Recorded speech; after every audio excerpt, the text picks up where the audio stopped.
Good evening, ladies and gentlemen. Welcome to the January Town Board Change of Zone meeting. I'd like to call this meeting to order and would ask Councilwoman Mullen if she would please lead us in the Pledge of Allegiance. I'm sorry, I have a bad connection. So Oh, I am so sorry. I didn't hear you. Oh, okay. Could you lead us in the pledge? I pledge allegiance To the flag to the flag of the United States of America of the United States of America and and to to the republic for for which which it stands, one one nation, nation, under God, indivisible, with indivisible, liberty and justice for all. Thank you. There seems to be a little delay in your audio. All right, so we have 4 change of zone public hearings scheduled for this evening's consideration. Just want to remind everyone, if you want to address the board regarding any of the hearings, either use the raise hand function on Zoom or type into the Q&A line stating which hearing you want to address. So without further delay, Olga, if you would please read the first public hearing notice, TC 5357, 227 4th Avenue, Bayshore. Hearing number 1 for this evening is TC number 5357, 227 4th Avenue, Bayshore. Notice is hereby given that the Town Board of the Town of Islip will hold a public hearing on Thursday, January 28th, 2021 at 5:30 p.m. via Zoom webinar and will be streamed live over the internet on the application of 227 4th Avenue, Bayshore, LLC. Applicant requests a change of zone from Industrial 1 District to Downtown Development District in order to construct a mixed-use building with 22 apartments.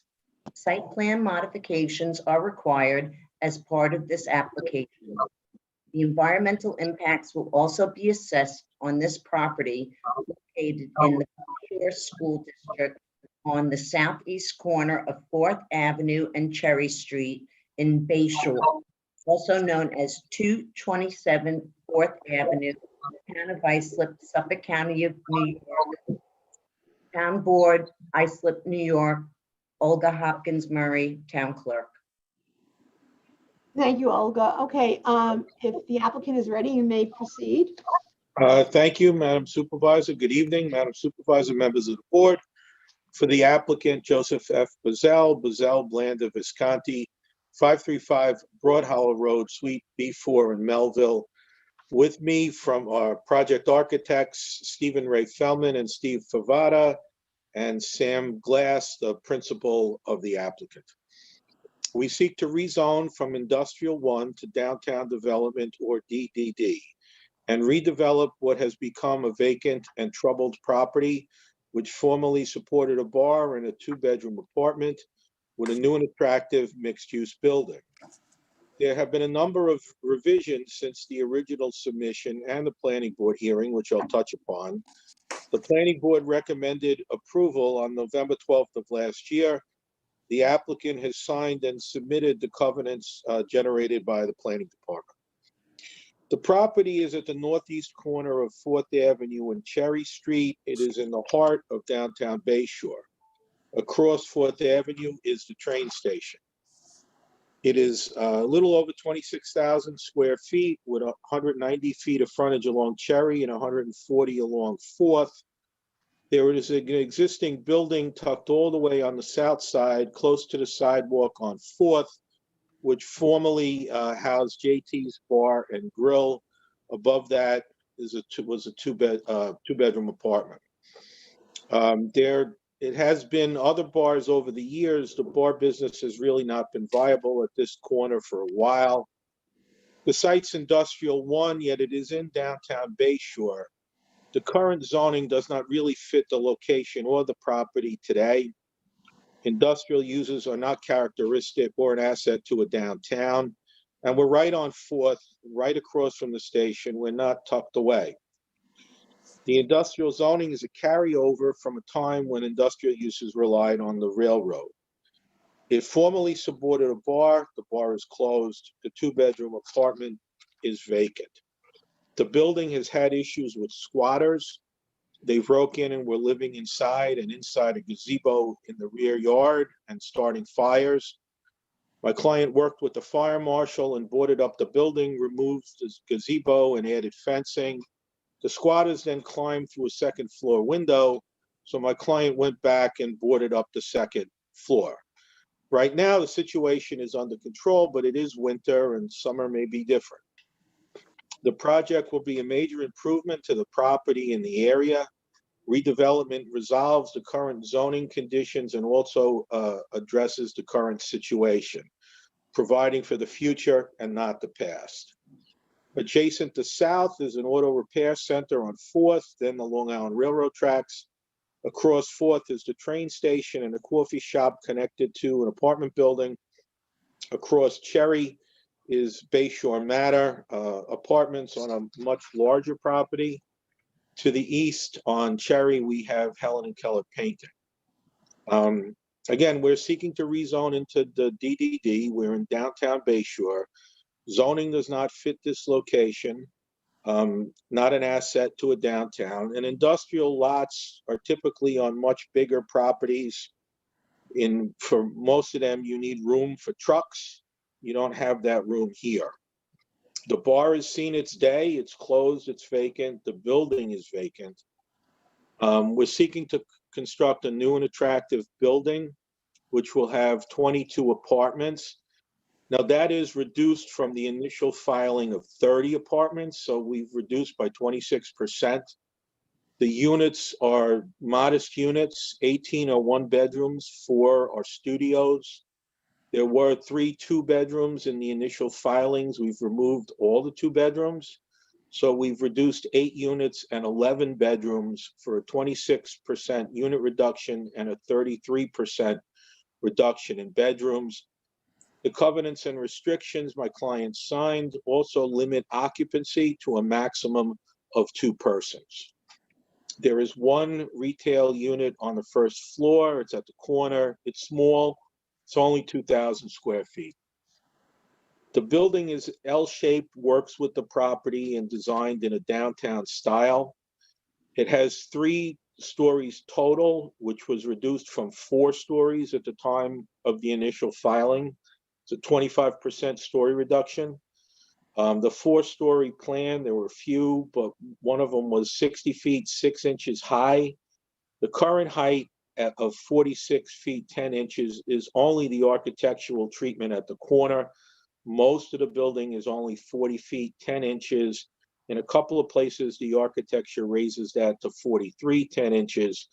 So if you look at the reductions, we've reduced a story and we're down 13.7 to 19.7 feet in height for a 25% story reduction and a 22 to 32% reduction in terms of feet.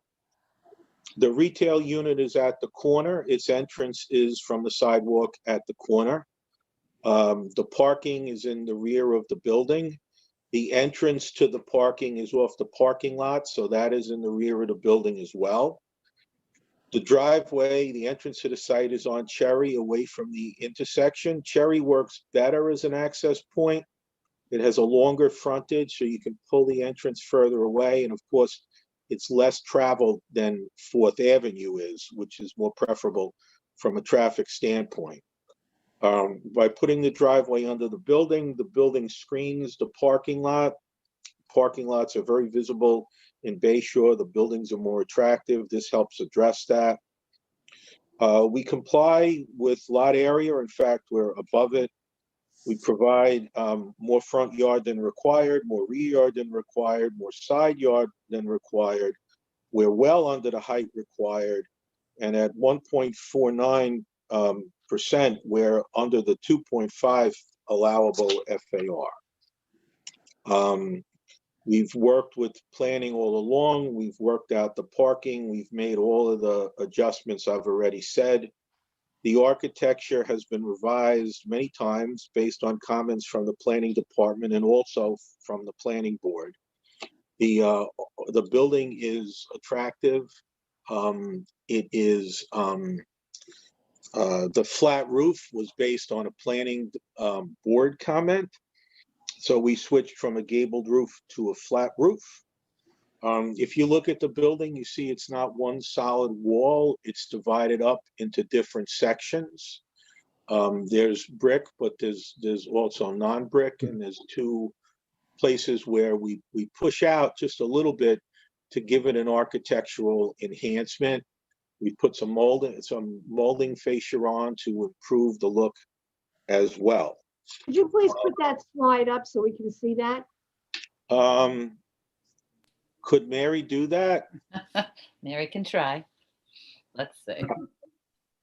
I'm confident in you, Mary. Keep talking for a second. Give me some time. I'd rather not get into knockdown. I want to know how come Mary never ages. She looks the same. What the heck? It is How amazing. do you do that? Hi, Steve. You don't Hi. need, So as you can look at the building, you can see it's brick on the bottom. There are some architectural features on the brick because on the other side of that brick, there's parking. That's not occupancy, except at the corner where you see the glass. That is the commercial portion of the building. The upper area has divided into different segments. The two sections that appear white with windows push out a little and go up a little to give it a little more character, a little more style and definition. And then the other segments have been broken up into slightly different colors to also enhance its appearance.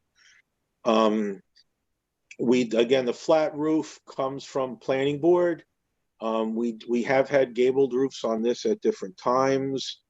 If the town board wanted us to switch to a gabled roof, we could, but that would make the building higher. One of the benefits of a flat roof is that it's lower. In downtown Bayshore, flat roofs are common and characteristic of that area. Joe, tell me which elevation is it? You got the right one. Oh, that's the one oh, Sean's doing that, right, Sean? I'm curious what the other one looked like. Oh, Let's see. I can't screen share. The other ones some of the ones were 4-story buildings, so they were higher, but you're adding, a part story because the roof has to be gabled. So the roof would be higher in the middle and then slope down towards you. So you would not be at 40 feet. It's going to be over 40, 45, and the architecture at the corner then changes. So Can I see it? I don't have availability to it. My architect does not have the ability to share. If Sean has access to one of the older gable drawings, I'd ask him to put it up. If you'll give me a couple minutes, I can get it to this computer. Sure. Take your time. well, actually, no. We don't have all night. We have a few other applications. Yeah, I believe the concern from the planning board was the gable roofs gave a lot more bulk to the elevation. Obviously, if you're raising that roof up another 8 or 10 feet, just has a bigger mass to it. The fact you don't see this building from far away, it's really a streetscape. You don't see the gable roof anyway as you're walking along the street. It's too high above your head. So why add the extra mass from afar? We felt it was a fair point from the planning board, so we were happy to make that adjustment. I would point out that all the materials that we're going to use will be basically maintenance-free. We would be using a Glengarry brick, all AZAC trim. All the white you see would be AZAC. And the different siding would be a hardy plank and a hardy shingle. Again, a cementitious product that really lasts forever, is fireproof. Okay, then no worries, as long as you're happy with what you got going on there. Sorry to interrupt. That's okay. We problem. thought it was a fair point. We were happy to oblige. Great, thank you. Okay, are there any other questions or comments for the applicant? I have a question. Okay, why don't we go to, I'm sorry, Jim, go ahead. Yes, Mr. Bazell.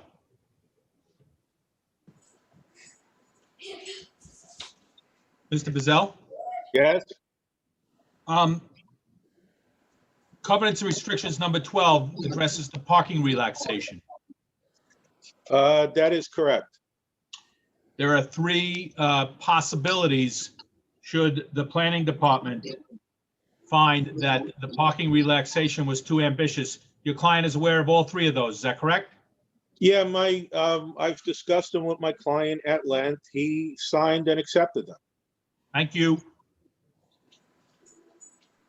Okay, any other questions before we go to the department? All right, great. Sean?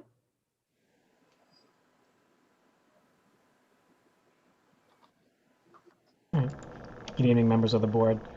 As stated by the applicant, this proposed development complies with the legislative intent of the DDD zoning district, given the mixed-use nature and its proximity to transit and downtown Bayshore. The people who live here will hopefully be taking the train more and walking in downtown and patronizing those businesses. And the architecture, the layout is consistent with what we've normally seen in the downtown development district. Further, the parking supply that is proposed in the site plan is comparable to other recent rezonings we've done in the downtown development district. So with that, I'm here if you have any questions. Thank you, Sean. Any questions for the department? No, okay. Sean, I got a question for you. Sean, what is this? How many apartments are there? On this particular proposal is 22. Okay, so if I take a pen and I put it on 4th Avenue and Union, how many apartments are we going to have between Park Avenue and 4th leading up to 5th? So we have Toro going to be 425 apartments? I think 418. And then the property that's being built on Park Avenue is 177. What's the other one, 97? There's a couple on Park Avenue. One is 18, one is approximately 98. Which are all looking the same, by the way. And then we have the one we approved at the train station on Oak and 5th, correct? Yes, I believe that's another 98. And we have no idea. We're not even talking south of Montauk. We also approved one on 2nd Avenue on the train tracks, correct? That's correct. I believe that's about 32. So we're going to change our name to Rockville Center? Yeah, we've heard concerns about the number of apartments that have been approved but have yet to go in, and the staff is going to look into the future of the downtown development district in light of those concerns, because we don't know, we haven't visualized at least the impacts of all those cumulative apartments that have yet to be built. And how about the school district? The school district, because they came out against Toro. Do they know about this new apartments going up? Yes, the town clerk advises any school district that's within the jurisdiction of any change of zone, and we haven't heard anything from the school district. And I don't know if you've been by the one on Park in Mechanicsville, very minimal sidewalk, and it's turning out to be a traffic nightmare. What's the sidewalk on Cherry on this? I'll take a look. It's got to be a minimum of 5 feet. I don't know if the applicant has that concern. Because they got one by the goalie on Park Avenue. Let me tell you, it's dangerous.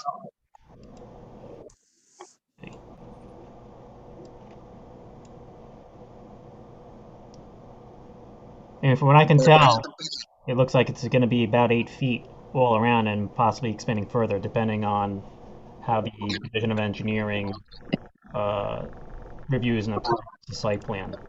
But it looks like it'll be an extended sidewalk. Because we're running out of parking spots. I don't know, we're relaxing on this one. We relaxed on Toro. We're relaxing on everybody. And there's not enough parking lots. That's correct. So with this one and the Toro one, the planning board did push back on both applicants, stating we're concerned you don't have enough parking.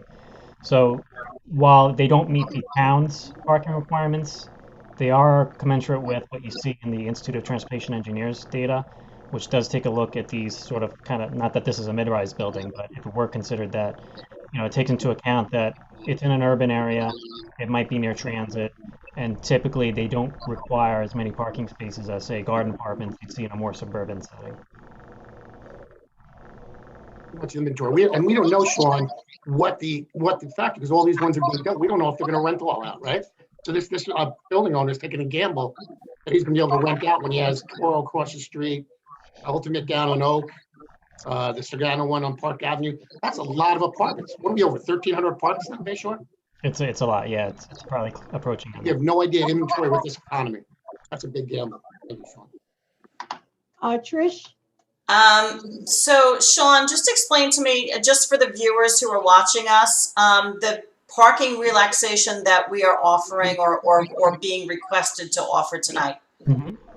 on this blighted site, by the way. I just want to point out, this is a blight, right? We have a lot of prostitution going on there, drug activity, break-ins, right? I mean, I'm not specifically aware of that, but I probably wouldn't be surprised given. Okay, because I get complaints to my office about it, but go ahead. It Just is the a parking hot, relaxation, please. it is a hot spot for inappropriate activity, to say the least. The police department is constantly being called between the train station parking lot, the bus shelter on Union, and then this parcel. It really is problematic. And then throw in the 7-Eleven parking lot. So they kind of make the circle there. So this certainly is a vast improvement. And the fact that they have downsized from 30 to 20, and I'm curious to hear Sean's answer to the councilwoman about the parking relaxation. So it's approximately 36% relaxation, but that's taking into account all the uses and assuming that the commercial use would be up and running while the apartments are occupied at night when the tenants are typically at home. Normally, we don't employ the parking relaxation in that lens because typically the commercial activity is going on during the day when the tenants are at work, and the commercial activity is closed when the tenants come home. So if you take into account that the the more strict the use that requires more parking is the apartments, and when that's fully occupied at night, you're really Sean, looking I at don't mean to interrupt, but you've answered my question. Thank you so much. no problem. Thank you. Are there any other questions or comments for the department? Mary, did we have any speakers on this? No, nobody else is registered to speak. All right, so are there any other questions or comments from the applicant before we go to consider this application? No, we're looking forward to redeveloping the site, improving this blighted site with the squatters and I wasn't problem exactly activity. talking to you, but it's okay. No, I just wanted to be sure that the board, before we move to consider this application, if the board had any other questions or comments for either you or the department. So, board members, are there any other? I Trish? can make that motion for you, Angie, to approve this application.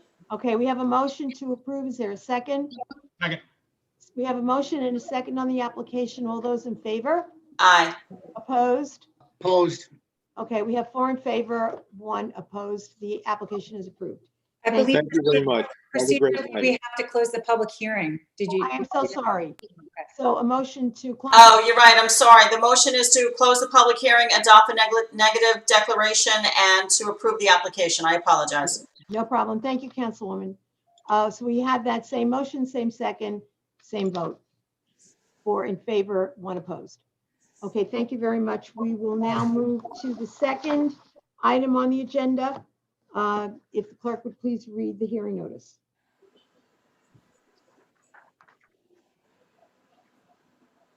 Thank you. Hearing number 2 this evening is TC 5358, Joseph Howard. Notice is hereby given that the Town Board of the Town of Islip will hold a public hearing on Thursday, January 28, 2021 at 5:30 p.m. via Zoom webinar and will be streamed live over the internet on the application of Joseph Howard. Applicant requests a modification of covenants and restrictions associated with TC 4090 in order to increase the square footage of the existing mixed-use building by 1,715 square feet and to construct a 1,606 square foot detached garage. The environmental impacts will be assessed on this property located in the Bayport Blue Point School District on the west side of Bayport Avenue, approximately 137 feet south of Montauk Highway, known as State Route 27A, Bayport, also known as 294 Bayport Avenue, Town of Islip, Suffolk County, New York. Town Board, Town of Islip, Olga Murray, Town Clerk. Thank you, Olga. Is the applicant ready? Yes, good evening. evening. I'm Tom Moore, the architect for the project, 60 Carlton Avenue, Suite 202, Islip Terrace, New York. And as stated, the intent of this application is to expand the existing residence by 1715 square feet, construct the detached garage. The current GST, to the north of this is a gas station, to the south is railroad tracks, and to the east and the west are office buildings. I'm sure, as you all know, GSTs, the intent is to be a transitional district leading into a residential area. As you continue south, it's primarily residential homes. Now, the old covenants and restrictions, required that any activity, any application on this was subject to planning board, town board approval if any improvements were going to be made on the site. What my client is looking to do is use this home for his family. He's married, 5 children, and a car collector, as well as have the detached garage to store his hot rods, classic cars in as well. We're not seeking any type of zoning variances on this application, and I've gone through planning. We did receive the draft covenants and restrictions.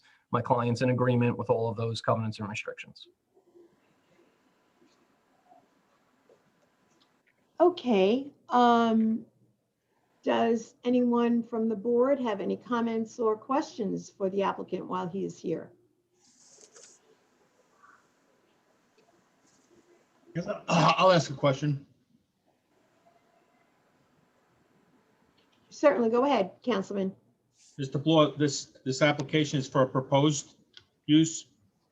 Correct, proposed use. The existing, the detached garage, the client began construction on. He's on too, he can tell you the date.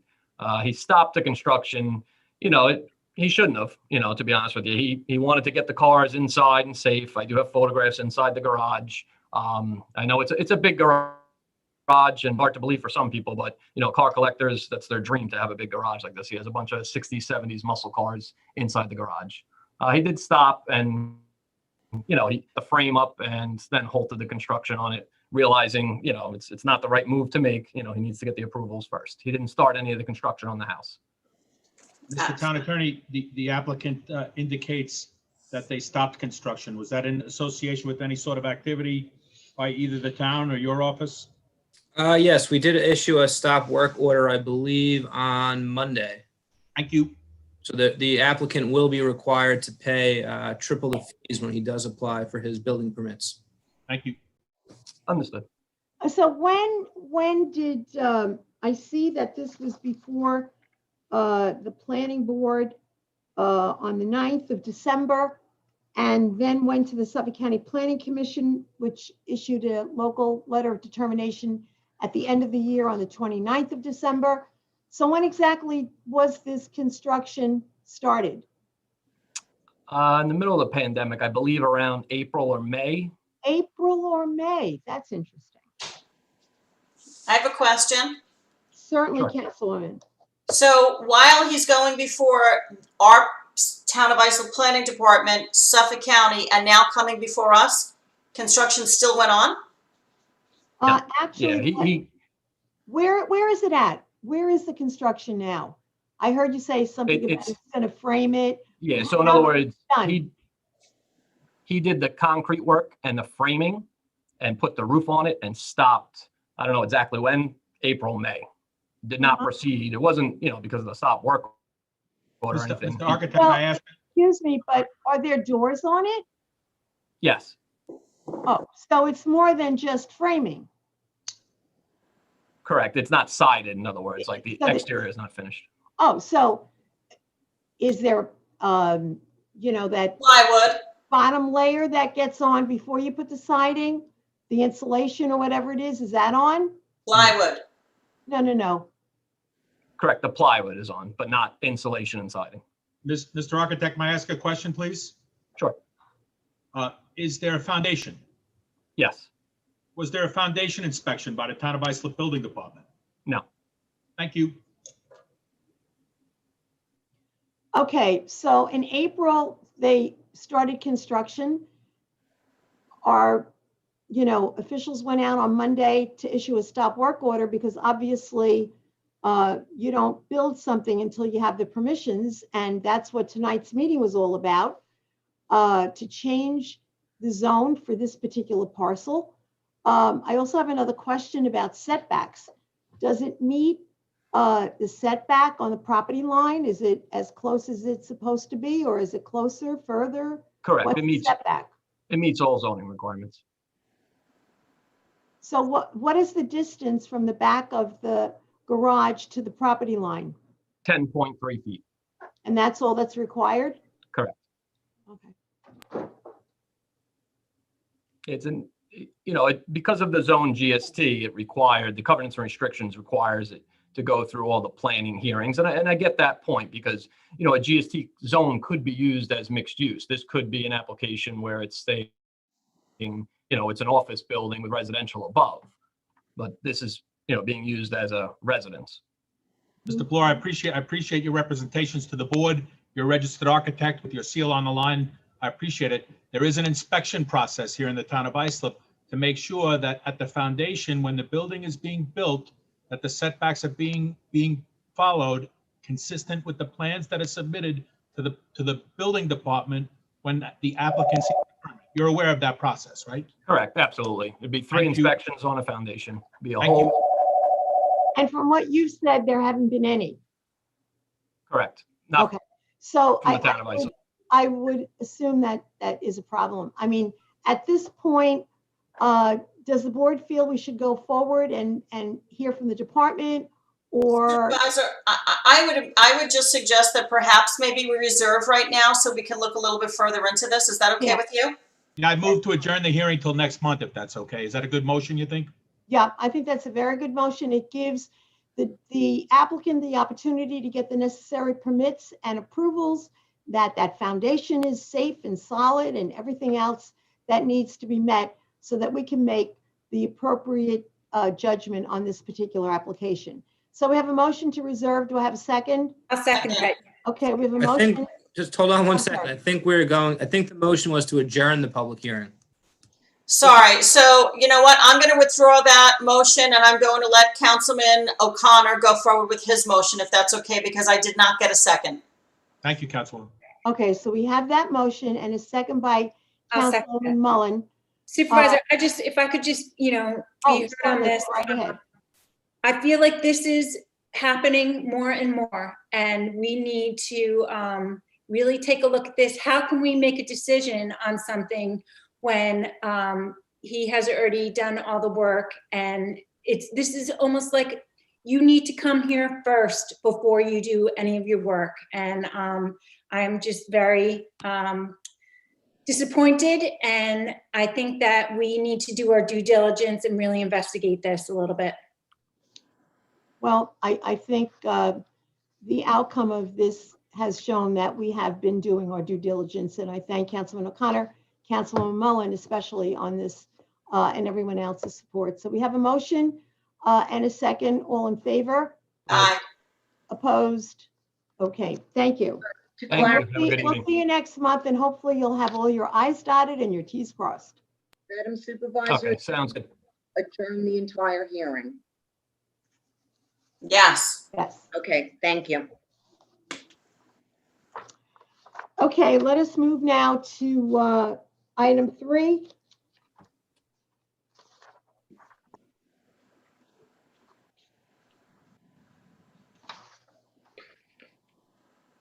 So our third application is TC 5359 E17 Holdings LLC. Olga, if you would please read the hearing notice. Yes, thank you, Madam Supervisor. TC 5359 E17 Holdings LLC. Notice is hereby given that the Board of the Town of Islip will hold a public hearing on Thursday, January 28, 2021 at 5:30 p.m. via Zoom webinar and will be streamed live over the internet on the application of E17 Holdings LLC. Applicant requests town board permission to convert 5,638 square feet of a health club into a medical office pursuant to TC 3416. A parking relaxation is requested as part of this application. The environmental impacts will also be assessed on this property located in the East Islip School District on the north side of Main Street, approximately 101 feet west of Laurel Avenue, East Islip, also known as 269 East Main Street, Town of Islip, Suffolk County, New York, Islip Town Board, Olga Murray, Town Clerk. Is the applicant ready to proceed? I am prepared, Madam Supervisor. For the applicant, Brian Kennedy from Forcelli, Deegan, Tirana, 333 Earl Ovington Boulevard, Suite 1010, Uniondale, New York, 11553. Okay, proceed. With your permission, I ask that I can share my screen. Certainly. Thank you.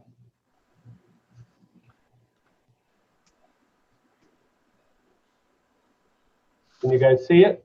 Yep, we can. Okay. The applicant is before this board seeking to convert 5,638 square feet of an existing fitness center into medical offices. As part of this application, a parking right relaxation is required. The applicant has spent several years attempting to redevelop and improve the subject site. The subject parcel is the eastern portion of a building that formerly housed a school. Building has been subdivided into 3 parcels. This parcel to the west currently houses apartments occupied by Fairfield. The center building is occupied by Bayway Arts Theater, and this eastern portion is the portion subject to this application and is currently occupied by a fitness center. It's approximately 19,500 square feet.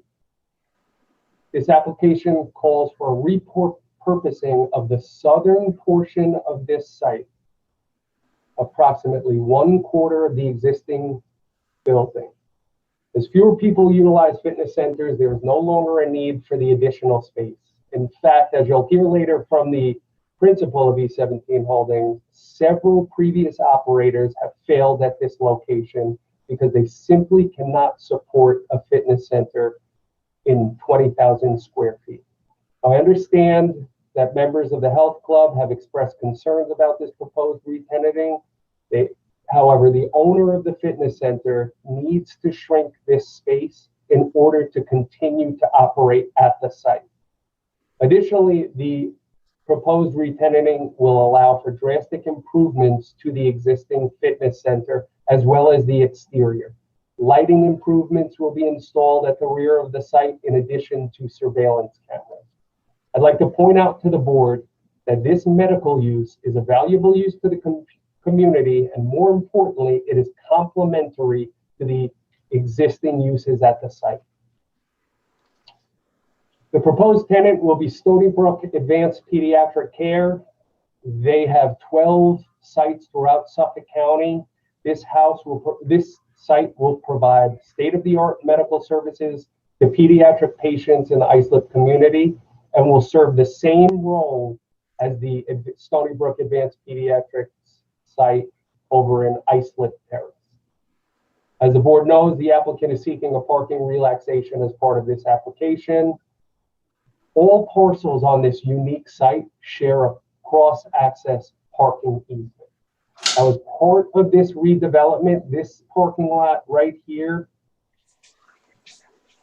will be repaved and restriped to provide 36 parking spaces that will be used exclusively by Stony Brook Pediatrics. I'm going to call on Andrew Valeri of Stonefield Engineering very quickly to discuss the parking in further detail. However, I would like to point out to the board that at the request of the planning department, the applicant agreed to provide 20 additional parking spaces at the rear of the site, and they've agreed to do so, and this requires that the applicant pave and improve a significant portion of property that they do not own. They've engaged in conversations with the operators of Fairfield, who are more than happy to assist with these improvements. Now, Andrew, are you on the line? Yes, can everyone hear me? Ken. Go ahead. Perfect. So for the benefit of the record, my name is Andrew Valeri. It's spelled V as in Victor, Illalari. I'm a project manager at Stonefield Engineering and Design with office addresses at 1601 Veterans Memorial Highway, Suite 330 in Islandia. That's 11749. My office did prepare a comprehensive parking study. So originally dated March 17th, 2020, and then we revised it more recently on December 18th, 2020. That was basically in response to the conversation at the planning board hearing that we had, and also we were in receipt from some comments from planning and also the town's third-party traffic and parking reviewer, LK McLean Associates.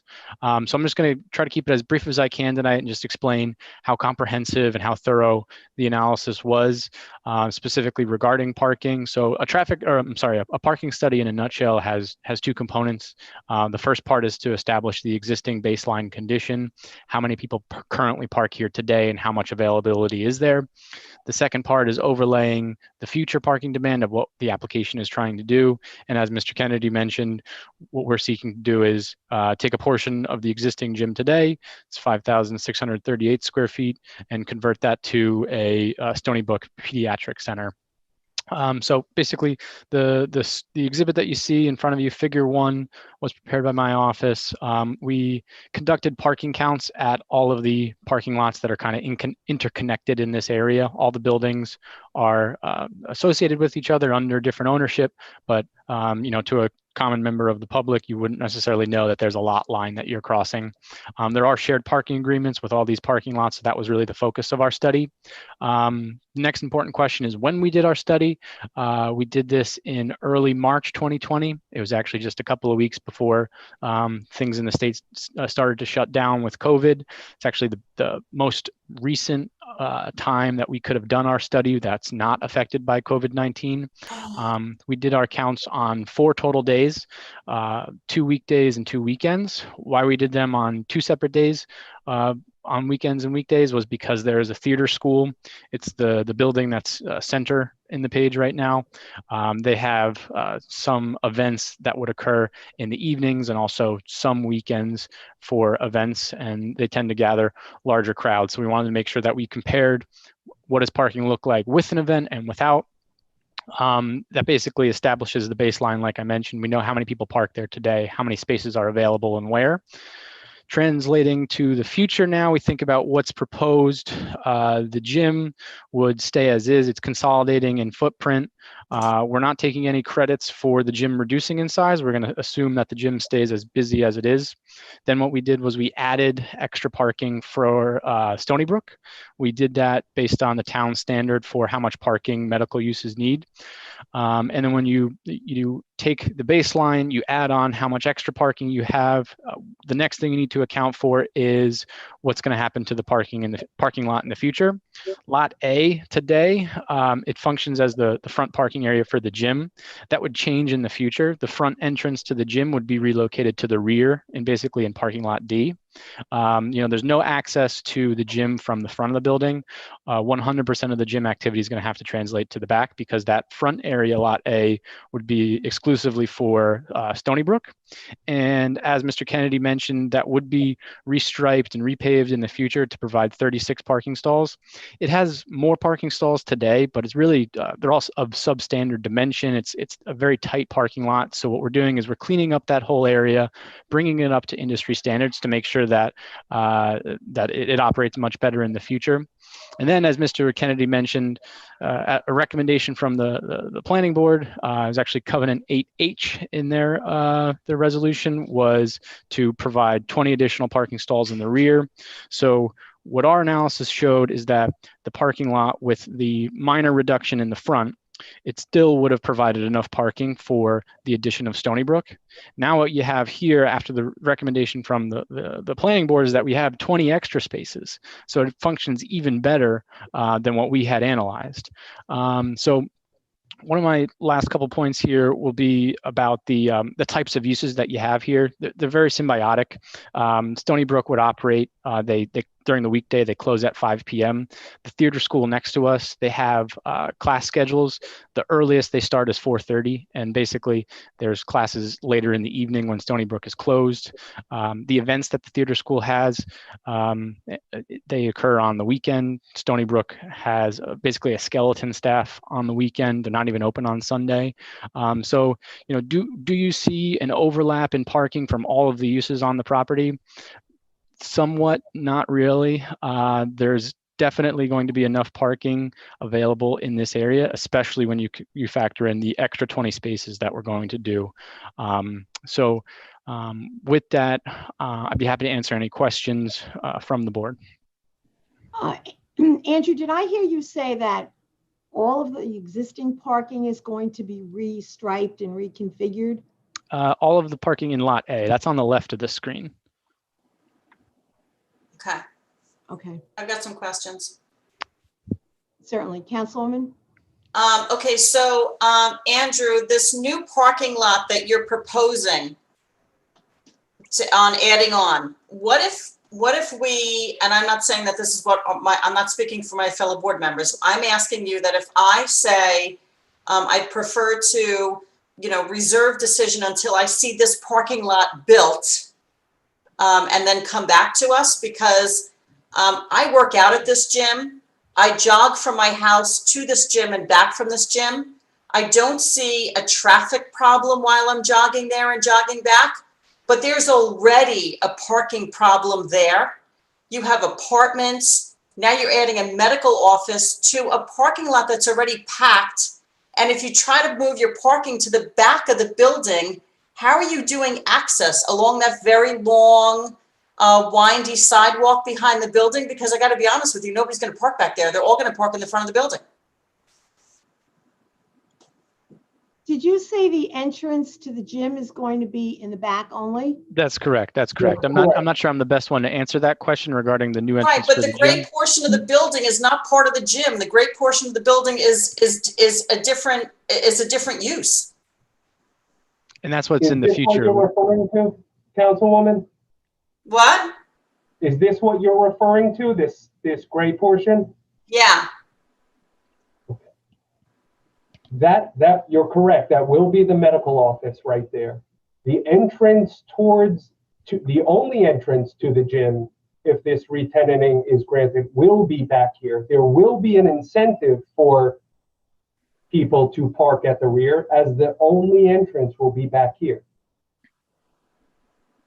And I have Mark Mancini, the architect, available if you'd like to hear from him about the proposed design as well.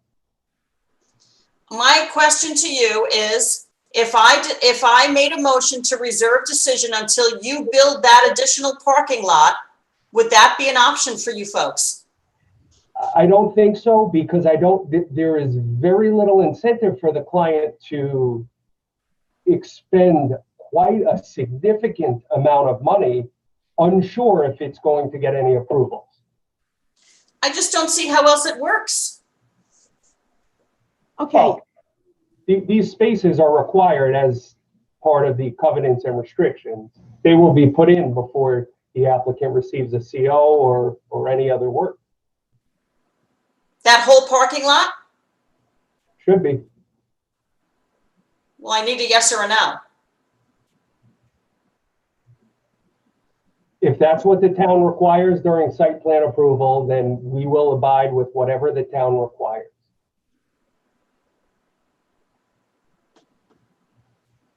It's a nightmare there already. And is that why you're proposing the changes, Mr. Applicant? That is correct. May I ask a number of questions, Madam Supervisor? Certainly. Councilwoman, I'm not sure if you're done. Are you done? Is that on? I'm done, thank you. Okay. Council, I'd like to refer you to the covenants and restrictions 8, specifically F, G, and H, if you could, sir.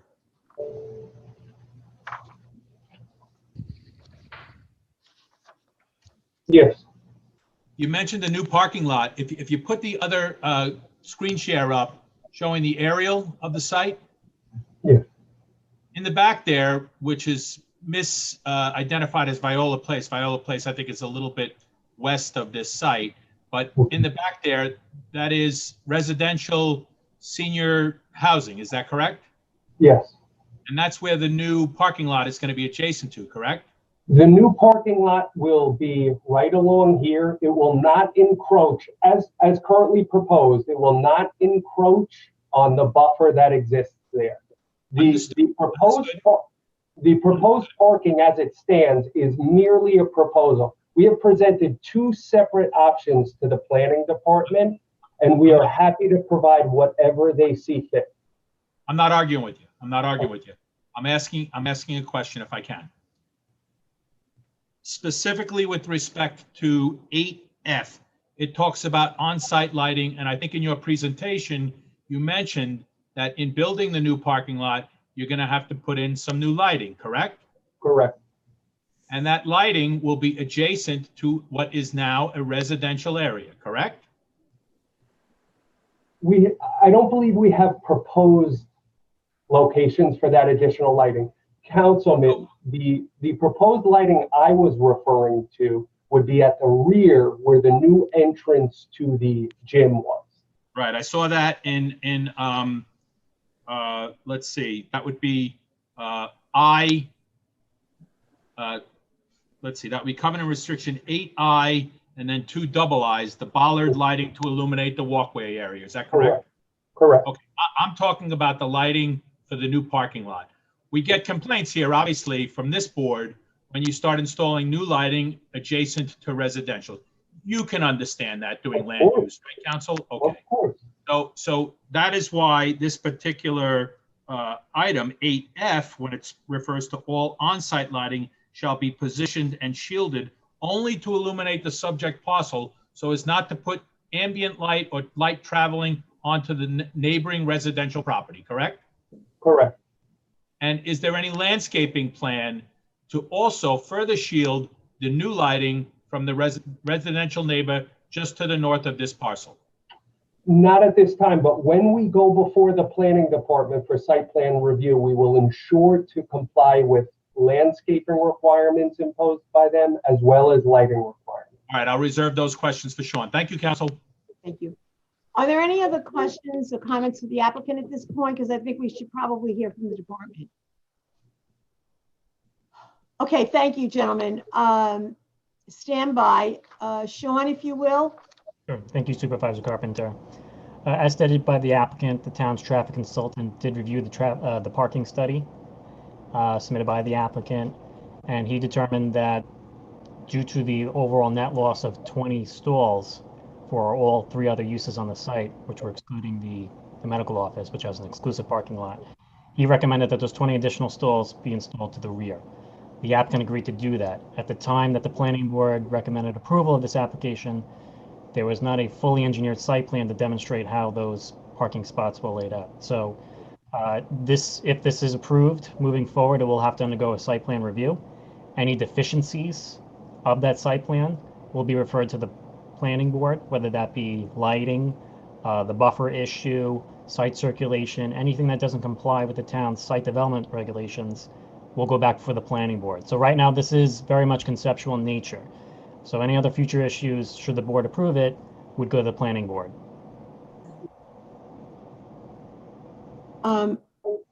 Any questions for the department? I just want to say, I feel like we're putting the cart before the horse, but that's all my comment is. Okay. Sean, I just have, I'm sorry, Madam Supervisor, may I? No, I was just going to tell you to go.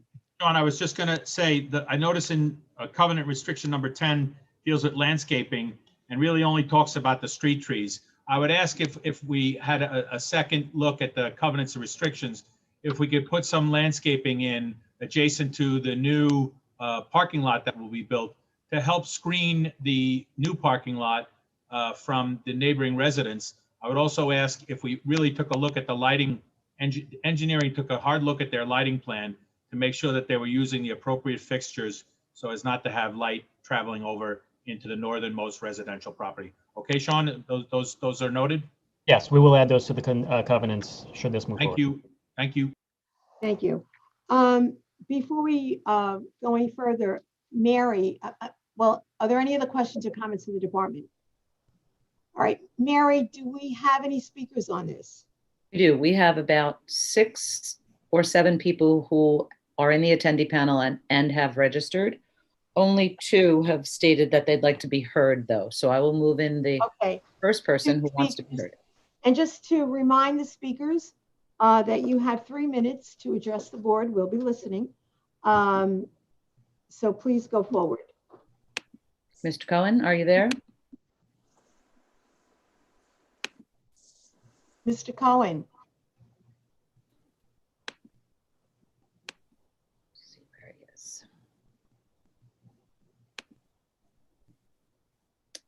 I'm going to ask him to start his video. Sometimes that helps.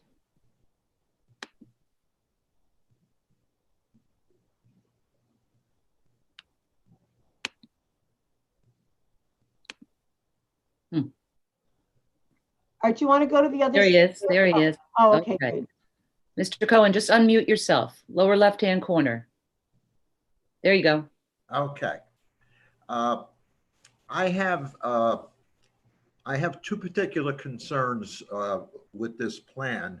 One is, at any time, would there be consideration of overflow parking that would cause on-street parking on what's already a fairly narrow and busy street?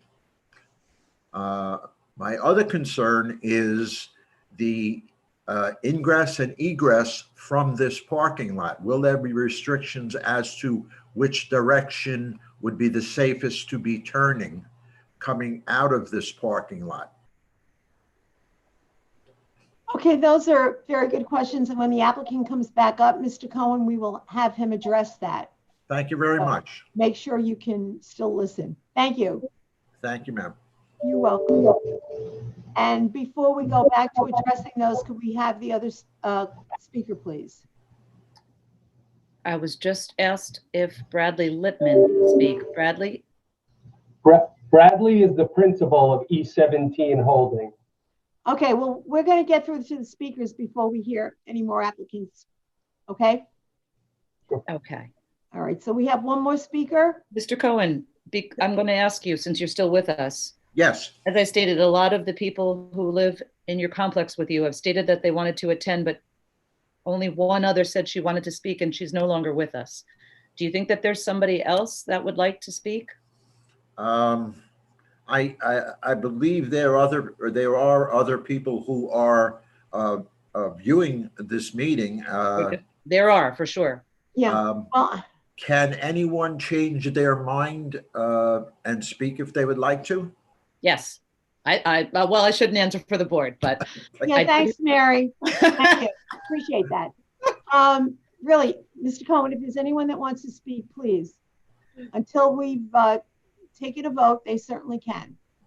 Come on, folks. This was an issue that you made a big deal over. Speak your piece. Oh, we now pronounce you man and wife. That's it. Sorry. All right. Okay, and who was the second speaker, Mary?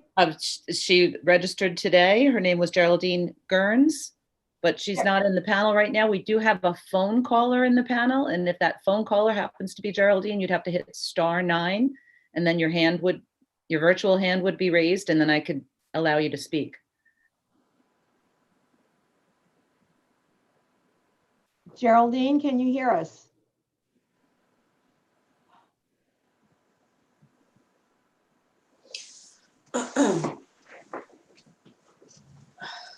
All right, so why don't we go back to the applicant in the meantime? If she comes back on, certainly we'll be happy to hear what she has to say.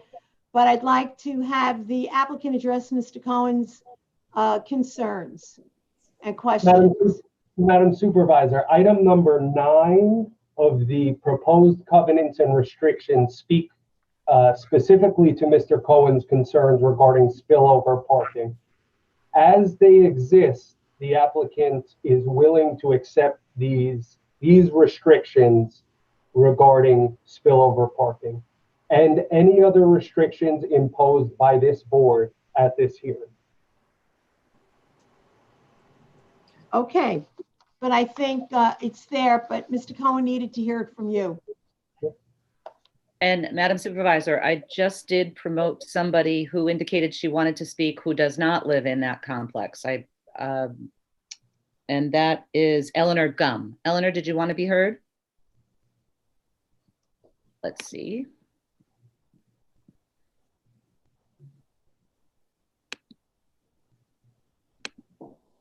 Yeah, she has her hand up. Eleanor, you may have to unmute yourself. There you go. Yes, good evening, Town Board and Supervisor. I do commercial real estate for Coldwell Banker Commercial. I spoke at the last planning board meeting. I would like to echo Councilman Weigenbrot's concerns as well. My first question for Brian Kennedy is, has there been documentation that Fairfield Properties has allowed the proposed repaving and lighting of the back parking lot? I do understand that there's cross access, but it was never official as of the last meeting. My second point being the ingress egress, if this was to move forward, which is problematic for parking lot A with the gym. For the medical use, again, that's going to be an issue if this goes through. Of course, that would be presuming that parking lot D is complete. I also would like to point out that there's cross access from Laurel Avenue that will be cutting through behind the medical facility there, which also is a little bit of concern. So those are my questions. Thank you. Thank you, Eleanor. Sure. All right, Ms. Gum. Brian, if you would. Sure. Ms. Gum, as for the documentation, there is a signed cross-access parking easement between all these properties. As far as documentation between my client and the owners of Fairfield, I do not have any written documentation from them, but I would ask Mr. Lippman if he has any written documentation of that. I know there have been very favorable discussions between both parties. Yeah, so I'm sorry. Sorry, Excuse me. talking to myself. Okay, sorry, thank you. Thank you for letting me speak. So we do have email contacts back and forth. Our broker is, we have a shared broker, so he's actually been the one negotiating. We really needed to understand exactly what we were proposing to them.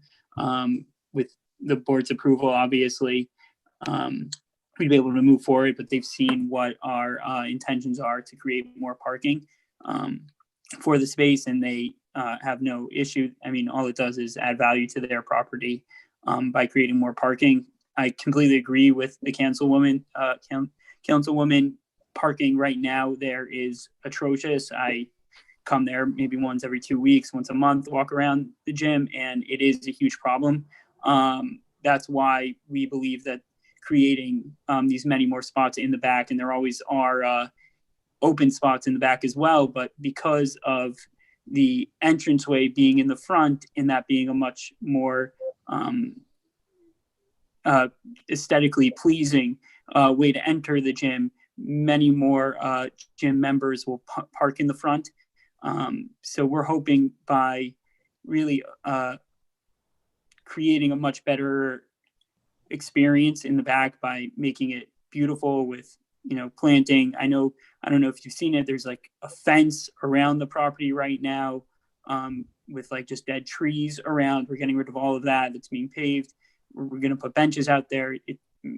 Our goal is to make that as absolutely beautiful as possible. And as for I understand the issue of it's not even done yet, but because of the covenants and restrictions, we won't be able to put in Stony Brook until that that parking lot is done. And the reason why we would want approval ahead of time is because Stony Brook, we obviously wouldn't want them to back out while a lot of time because of COVID has passed for us to get approvals. Okay, thank you. Okay, Okay. so Mr. Cohen is not alone. There is one other person who has taken the offer to speak from the complex. That's Leslie Pierno. Very Hi, good. can you hear me? Yes, we can, Leslie, and we can even see you. Okay.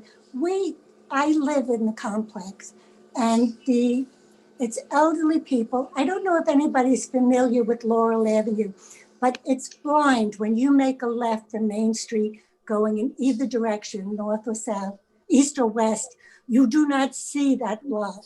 So it's a blind spot to begin with. So most cars coming in from Main Street go in the middle of the road.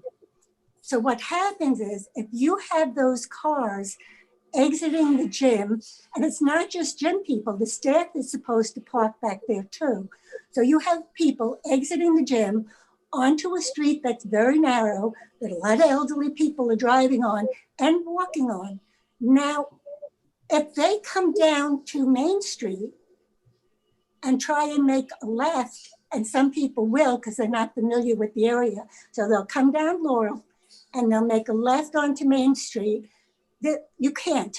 If you see Pat's Market across the street, you'll see Pat's has a back exit. And so the only people who are going to benefit from the light are the traffic light that's in front of Maryland, are the people who are patients. The rest of the people are going to have to come down Laurel Avenue and there's no light there. It's already a problem. And it's a blind street. So the other people who want to come going north are coming down the middle of the road. I don't think anybody realizes what a problem that is for the people on Laurel Avenue. They've been totally left out of this discussion. I need you people to take a ride down Laurel Avenue and understand there are two empty lots. One of the empty lots you've already said you're going to clean up. On the opposite side of that road, both on Laurel, it's also unfinished and overgrown. Yet somebody has to, from the town, drive down there and see what that problem is. Yes, they're going to fix the parking lot, but the cars are going to have to come out on Laurel. There's no other place for them to come. It's an issue. And like I said, it's not just the people in the gym.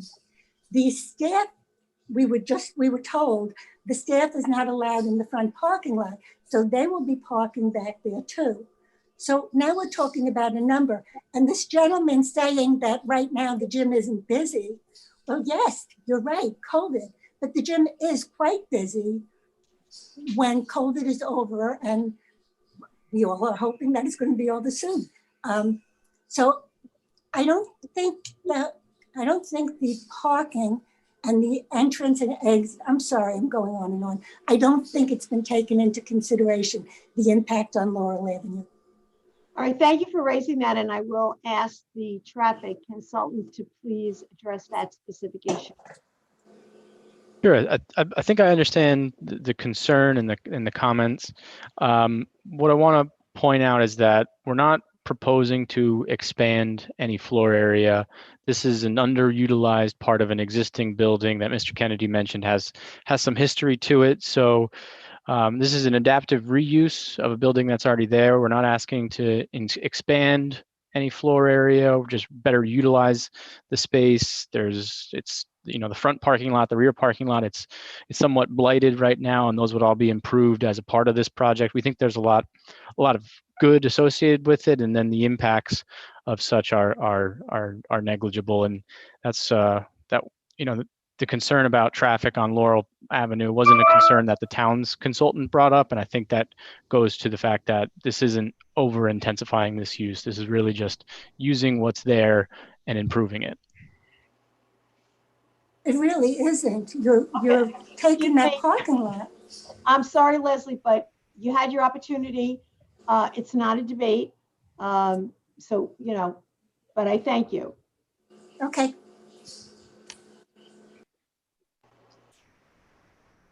Do you want to go? I do want to speak to the issue of making that left off Laurel onto Main Street.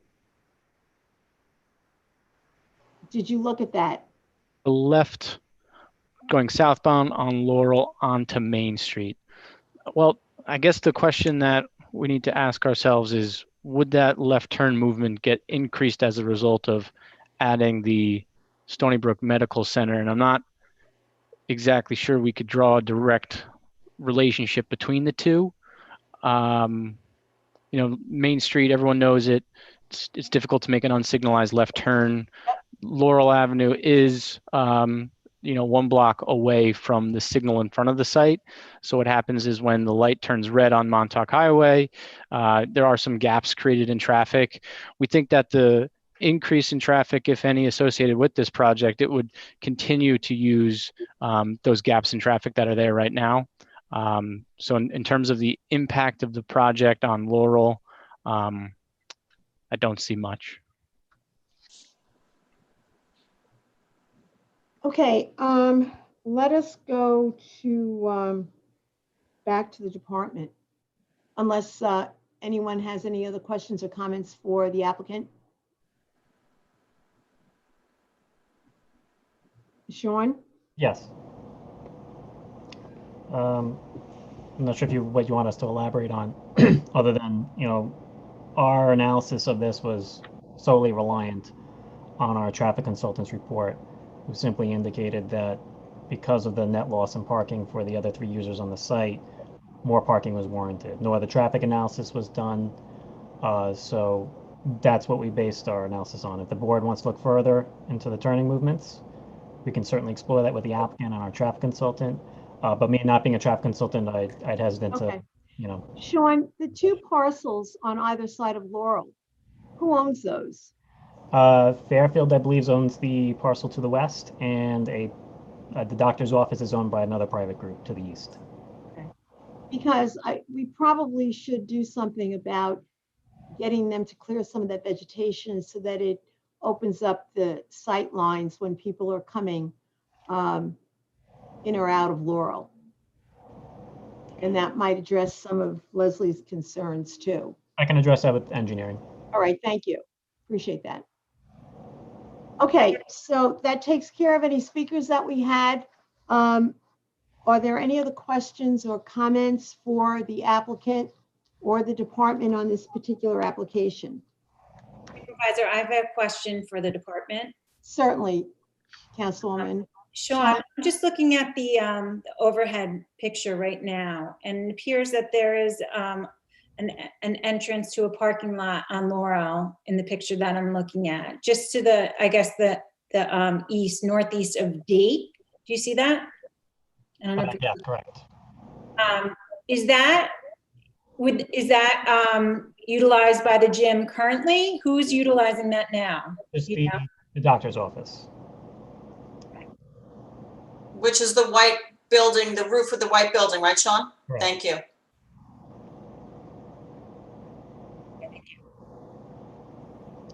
Any other questions or comments? John Cochran. Got a question for you. I shop at Pat's, and the woman brought up a good point, because if you go in that behind the building to go into Pat's, when you're heading east on Montauk Highway, you kind of sneak into the parking lot. People use that to exit onto Montauk Highway, and that causes a nightmare on the Laurel. So it depends on time of day, and Trish, correct me if I'm wrong, you have to go to that light in the parking lot of Pat's just to make a left-hand turn to go east or west on Montauk Highway. Yes, Councilman, you're correct. Is there a light there in Laurel? That would be I mean, I defer to the traffic consultant as the likelihood of that, but it's awfully close to the Maryland one. And you have this large stretch of Montauk Highway in East Islip where very few of the roads line up. And there's a reason why the state hasn't put them up. And for that, I can't be more specific on. All right, because there's a common sense factor. I mean, people who live there know it is a treacherous, turning on and off from Laurel onto Montauk Highway.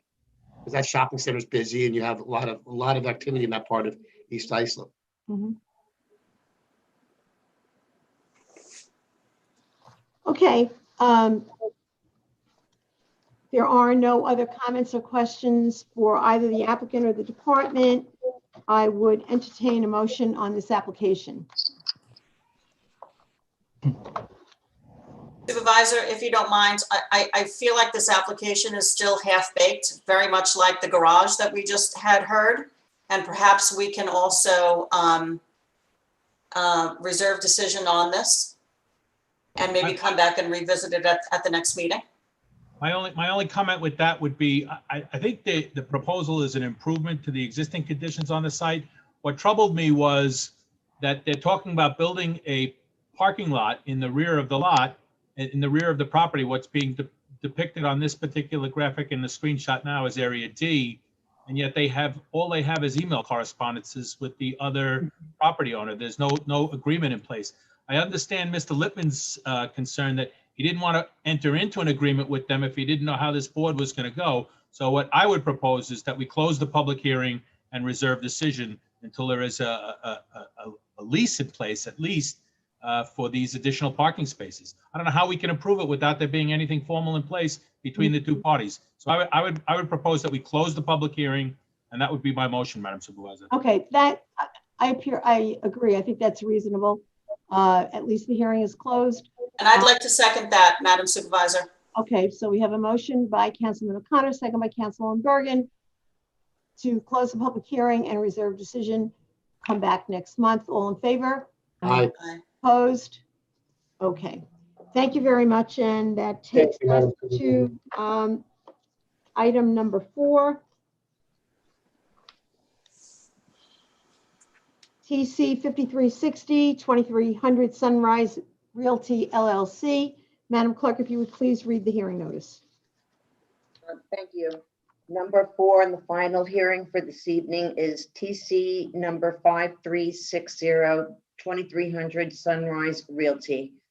Notice is hereby given that the town board of the town of Islip will hold a public hearing on Thursday, January 28th, 2021 at 5:30 p.m. via Zoom webinar and will be streamed live over the internet on the application of 2300 Sunrise Highway LLC. Bigger screen. Applicant requests to change zone from Residence B District to Business 3 District. Yep. A town board special permit for a gasoline service station pursuant to section 68-302 Division C, and a planning board special permit for a convenience market pursuant to section 68-302 subdivision 1D. Site plan modifications are required as part of this application. The environmental impacts will also be assessed on this property located in the Islip School District on the southwest corner of Sunrise Highway Service Road and Comac Road, Town of Islip, Suffolk County, New York, Town Board, Town of Islip, Olga Murray, Town Clerk. And Madam Supervisor, I'd also like to let you know that we're in receipt of a 6-page petition at approximately about 75 signatures. No, I apologize, closer to 5 pages at 18 signatures each. Several letters in opposition to the zone. The petition is also in opposition to the zoning change, and we have a letter in favor of the zoning change, Madam Supervisor. Okay, thank you. Madam Clerk, I think it might be helpful. When did you receive this?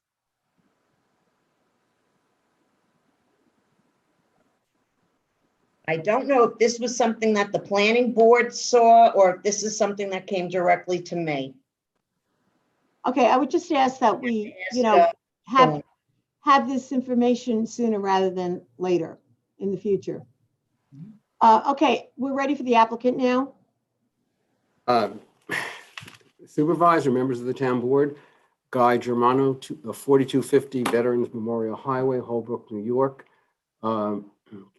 For the applicant. Sean, can I share my screen, or Mary?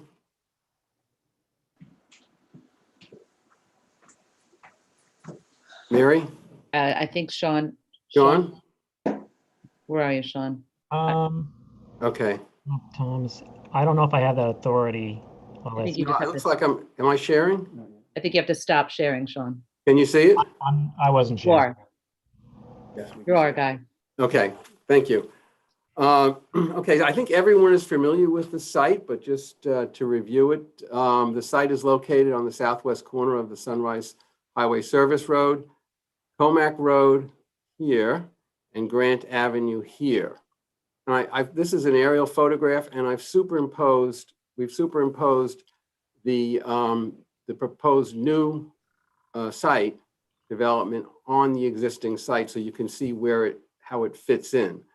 This is the existing building, and I note here that this building was CO'd as a garage.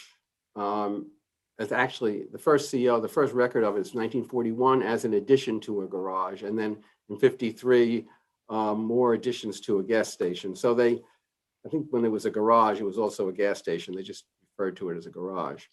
So this is the existing building, and if you can see this, I'm gonna run my cursor along this line here. This is the canopy that's proposed for the four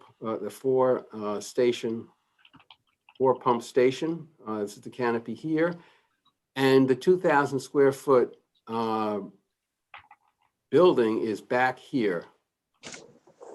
And the site is, so this is the site. This is the sight line. This line here, right here, shows you the existing business 3 zone here, and this is the residential zone that we're asking for the change of zone for, and we put the building here. And also showing you here, this is and you can see this triangle here. This is the entrance and exit from the South Service Road. We've moved it back here, and this is the entrance and exit onto Comac.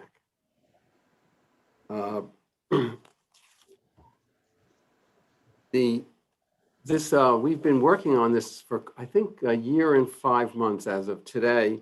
And we started almost a year and a half ago with the first meeting of the planning board. And since that time, the applicant, working with the planning board and members of the community that he was able to speak to, and listening to the people who came to the public, the 2 hearings that were had, made significant changes to the application, which I just want to review with you. And then I'm going to put up another screen. The number of pump islands was reduced by 1/3 from 6 to 4. The number of fueling positions was also reduced by 1/3 from 12 to 8. So now it's 8. It's 8 positions and 4 pumps, 4 pump islands. The site plan has been revised such that the fueling area has been reduced in size. That's this here. The convenience store has been moved further to the west, as far back as we can move it, respecting all the other sight lines. And the same with the curb cut onto Sunrise Highway. There's a 25-foot buffer here that you can see here along the south border. And here, this is just an anomaly, but it's a nice one. This is the remains of Bonaparte Avenue. This is a town right-of-way. It's never been opened, and by the looks of it, it never will be opened. So that supplies an additional 30-foot buffer between the property and the next neighbor.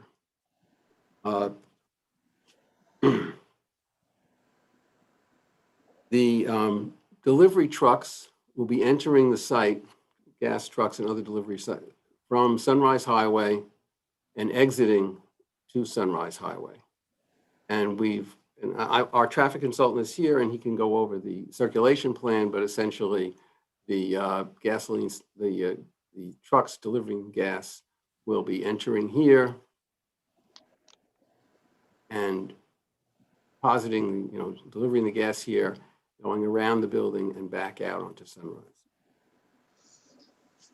The building architecture has been redesigned with input from the planning board as well as the town, Kelly Wozniak. And so now we've restyled the building. with four-sided architectural details. The fuel canopy complements the building style, and we're using superior building materials, including fiber cement siding, that's hardy plank, and brick veneer. And I'll show you an elevation of the building. Now, if I can find the next.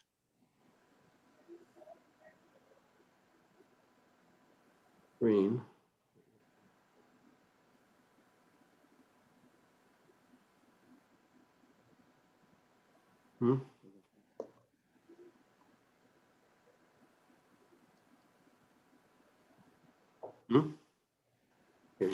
Excuse me 1 second. That one. All right, so this is a colored up rendering of the site plan. So you can see the relative positions of all the canopy here and the building back here. You can see the parking spaces that we have, and you can see the vegetation. And also requested that we supply additional vegetation on the western border. There's a residential home here that actually accesses to Sunrise. And we've done that as well. This here is a wetlands adjacent area, and stay out of that. And we've received permission from DEC for the location of the building adjacent to this area. We've made very significant traffic improvements as well to the areas surrounding the site. I can go through that in my layman's terms, or I can ask Wayne Muller if he would like to address the board on the traffic improvements that we've made. Why don't you go ahead, Guy? You want me to go ahead? Yeah. Okay. All right, I'm going to put up hopefully the right screen. Yeah, I think this will work. Okay, so here we have Sunrise Highway here. We have the building, and we have the canopy. Canopy is here. Grant Avenue and Comac Road. I think every member of the board is familiar with the site. And I'm going to start at the southern end. Grant Avenue, as you know, this is a wide open space. And when you go to make a left turn here, you are looking down the throat of a large area with several access points. And this has been approved, all of this has been approved both by, with the town traffic consultant and as appropriate, state DOT. We're going to put in a concrete island here, stamped, mountable curb that will direct traffic. So this will direct traffic in two ways. This will be right turn only. So people coming south will be directed, if they want to make a right turn onto Grant, they're going to come through here. And this will actually protect people here who want to make a left or make a right. So they'll be facing one lane here for traffic heading south. And there'll be a clear sight-line view. And then we've got the crosswalks here, mountable curbs, and ADA compliant. Then again, heading north, we've created a turning lane, a left turning lane into the property. This is protected by a, again, mountable curb with stamped concrete. You can see the brick outlines here. So that cars coming here, there'll be a protected lane and they can make the left. There's the light here is, we will have to adjust the light for certain requirements, but that'll be done as well. That's beyond my.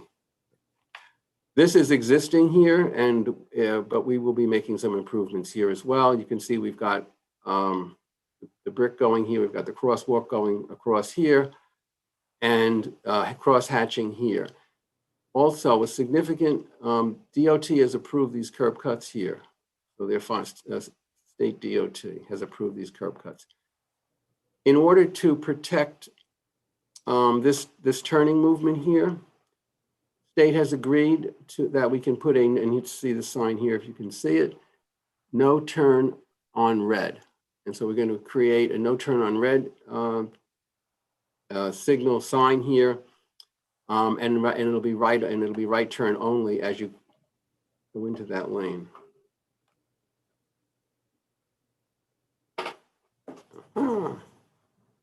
Anyway, it disappeared.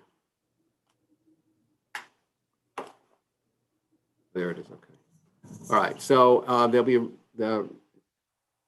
no right on red here, so that when this light is red here, this will be a protected turning movement in here after the traffic clears going south. And again, just so you, the internal circulation will be trucks carrying fuel and other items will come in, make a right turn in here. The big trucks will go around this way, come out and go out and exit onto Sunrise. Now we did a try, so, and all of these movements have been approved by the appropriate town DOT. We've done a traffic study, which has also been accepted. So we're confident that we've addressed to the best of our ability the traffic concerns, and we've actually made for an improved intersection with the work that we're proposed to be done.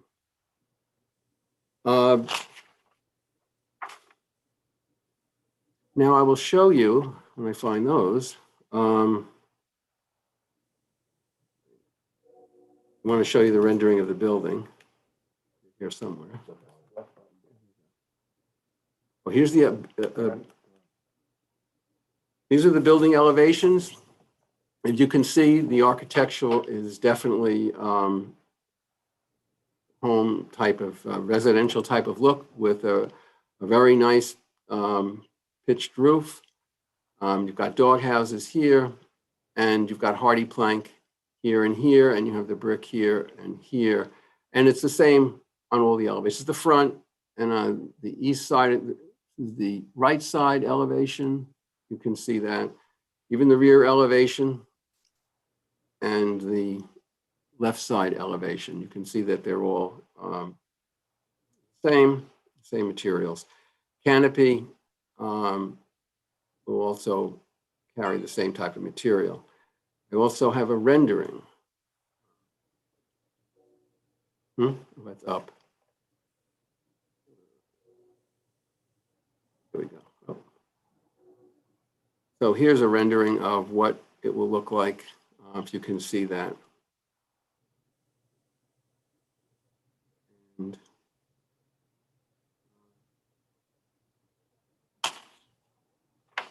we also have our real estate expert who testified, who's done a study of areas in Islip very close that are similarly situated to a gasoline station in the same neighborhood, East Islip, as a matter of fact. He did a 20-year study of real estate values and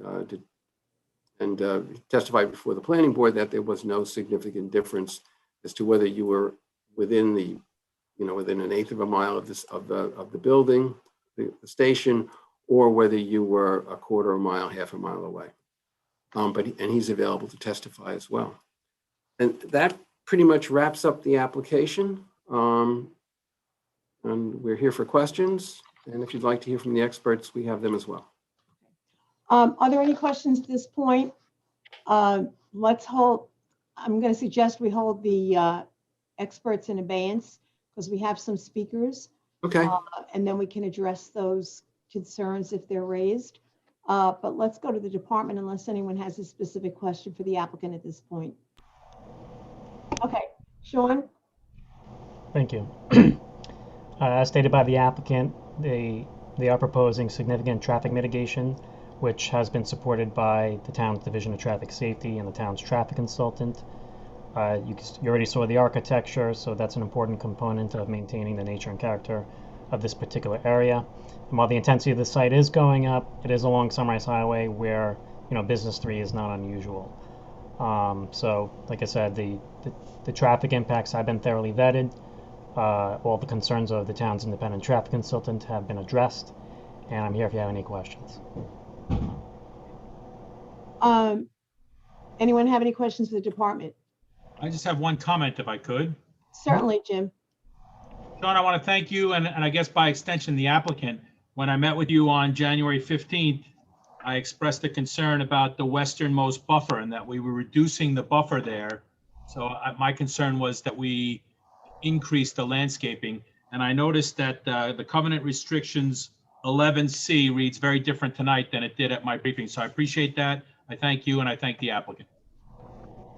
Thank you, Jim. Thank you. All right, let us, Mary, please, let's move to the speakers. Ready. I'm going to put in Bridget Anderson. She's had her hand up for a while. Okay, and just to remind all the speakers, you have 3 minutes. Certainly you can raise issues and questions, but it's not a debate or a question and answer. We will address your questions when the experts come back up. And just to the others who are now putting up their hands, don't worry. I have all your names here in the attendee panel and I will move you in one at a time. Okay. And since we have a number of speakers, I would just ask that, if someone has already said what you have to say, if you could just reinforce their comments. So why don't we start, Bridget? Yes, good evening, councilmen, councilwomen, board. My name is Bridget Anderson. I've been a resident of Comac Road for 47 years. My husband and I have raised 3 children here. I am 3 houses south of Sunrise Highway Service Road on the former Laird Place on the Islip Town map. Are you hearing me? Yes, we can hear you fine. Okay. And I have several concerns. I'll try to encapsulate it into 3 minutes. First of all, I have 911 on speed dial because of our numerous accidents, serious accidents at this intersection. It is a very dangerous, dangerous place. I have asked many times during the course of this proposal that the Suffolk County provide the volume of accidents that occur at this intersection, both on the north side of the Sunrise Highway Service Road and the south side of Sunrise Service Road. There are at least 5 accidents a month at this intersection, which is very high. The health and safety of the residents that live on this street, as well as the children that are being brought to and exiting from Wing Elementary School. The buses, as it occurs right now, have a very, very hard time crossing this intersection in the morning and at dismissal time. The high school students during exam time, when buses are not available, are walking north and south from Comac Road north of Sunrise down to the high school on the south side. We see them walking all the time on their bikes, on their scooters. It's a very dangerous intersection for them to cross, even with the lights that are there at the walkways. People are continuously running the lights at this intersection, going east on the service road, as well as going north and south on Comac Road. Speed is a definite issue. When Mr. Cochran, in discussing the proposal prior to this one, he mentioned something that resonated with me. Common sense factors. Thank you, Councilman Cochran. If you have to do as much configuration on the end of Comac Road as it heads north, there obviously is a definite problem. I can't see that all of these raised islands and these raised stamped concrete barriers are going to make a difference when the traffic going north and south is going to not only increase, but what happens in the wintertime when we're plowing? They can barely plow this intersection now. How are they going to do it with all of these raised areas and these narrow turnways and the configuration? I can't see it as being possible. The turning lane that they talk about heading east on Sunrise Service Road is very short. It's really right now only takes about 4 or 5 cars to fill it. That is the lane heading east on the service road to turn right to go south onto Comac Road. If you're going to add tanker trucks entering and exiting, that turning lane, I know it's going to be no turn on red, but what are you going to do with all the speeding traffic that's exiting the express part of Sunrise Highway to feed onto the service road to make that right-hand turn? There's not enough roadway. Please wrap up. I would like to know they do not make any mention of the hours of operation for this business. I'm concerned about noise pollution. I'm concerned about light pollution. I'm concerned about property values. And the reason it has taken so long for this to come to a final vote is because it's just not a good fit for this neighborhood or for this area of roadway in Islip. This is a main access for the fire departments, both north and south.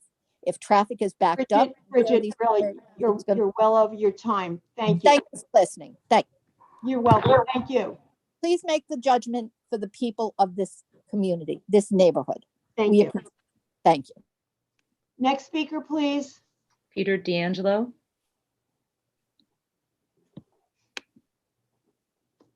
Peter? Let's see where he is. Where are you, Peter? Okay. I asked them to start their video. Sometimes they figure out where the buttons are. Peter, you have to hit the unmute button, lower left-hand corner. Mary's good at this. While we're waiting, I just wanted to note that the hours of operation are specified in the covenants. I think it's number. Unmuted. Okay. Number 4. Can hear. Thank you, Council. Peter? Do you hear us? We can, loud and clear. You may begin. You have 3 minutes. It says unmuted. Hello? We can hear you. Cool, what happened? It says unmuted. Where is? I don't think they hear me. They seem to We hear you loud and clear. There you go. Oh, Now I okay. can- Okay, thank you. Go ahead. My name is Peter D'Angelo. I live on Grant Avenue. I just want to, at the beginning of this presentation, preface that I'm the one that submitted the petition. I did so prior to the last meeting, so I just wanted to have that on record. Thank you. Okay. Furthermore, I have some very deep-seated concerns. From the very beginning of this project, I'm the one that went door to door, spoke to the residents, and got a feeling that most, if not all of us, very close to all of us, are against this project, simply because of the inherent safety value, the safety issues, and the detriment to our property values and our serenity of having a residential community being overrun by commercial interests, namely the business interests of one individual versus that of our community. We have the school here. I have to reiterate some of the things that Bridget said because it requires emphasis. You have to utilize all of this in your decision-making ability. And now some of the points that were made. Mr. Germano said that the trucks were going to come in off Sunrise Highway. How can he guarantee every day that they're going to come in off Sunrise Highway?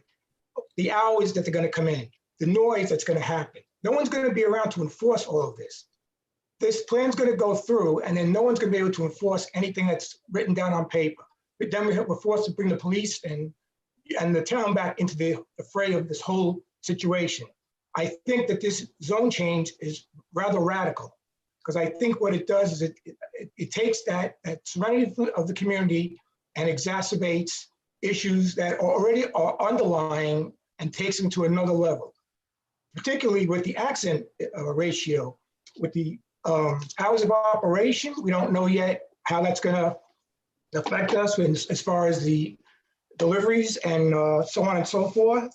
And I'd like to know, like the family that lives right behind that house, what are you doing to protect them from all the noise and the errant pollution and whatnot that we've tried to discuss at other meetings that has not been addressed? That buffer doesn't seem to really alleviate any of those concerns. And I think that that's very troubling to us. And the other concern is on the map. I have a schematic here. Right in the middle of where Comac and Grant meet, where the dedicated lanes are, there's a wide open space in the middle there. What's going to prevent somebody from coming out of that gas station, Leaving going down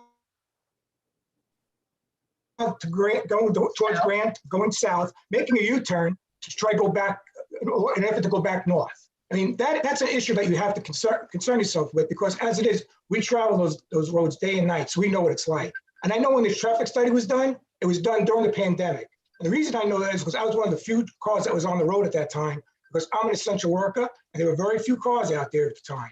And I brought that up at the last meeting as well.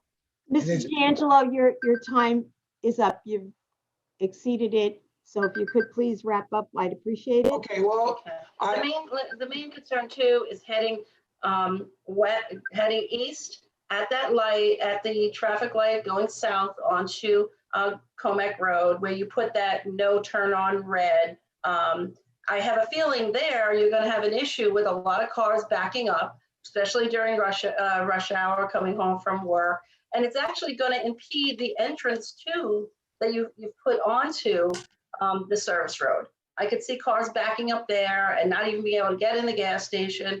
Then once that light turns green, people trying to come out of the gas station onto Comac Road from that other access that you put that can only make a right there. Okay, I think we've heard your concerns. I appreciate Well, that. there's nothing unique about this project at all. That's the other thing. There's 5 gas stations within a mile of this area. And it just, to me, it's uncalled for.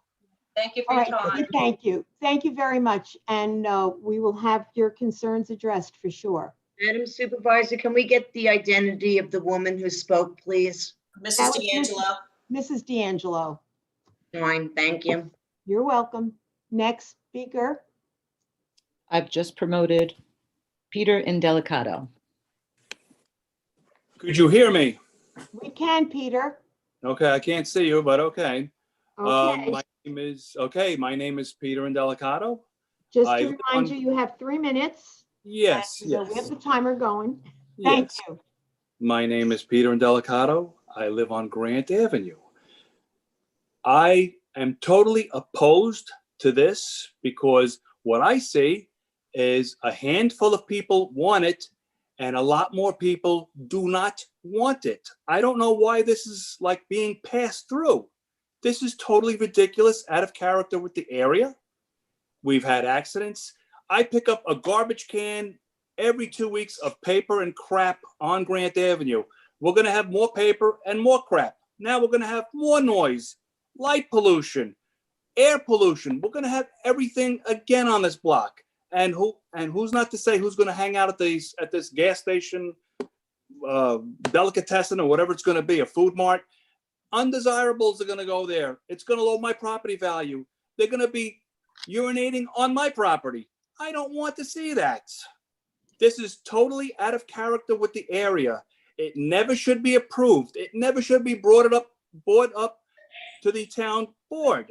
This is totally ridiculous. And definitely, I do not want to see a zone change, especially for a gas station. Ridiculous. Out of character with the neighborhood. Not good. Thank you. You're very welcome, Mr. Indelicato. Next speaker. John Mayo.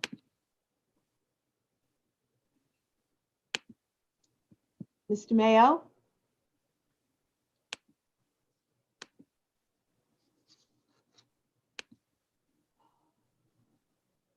Mr. Mayo. You have to hit your unmute, John Mayo, lower left-hand corner.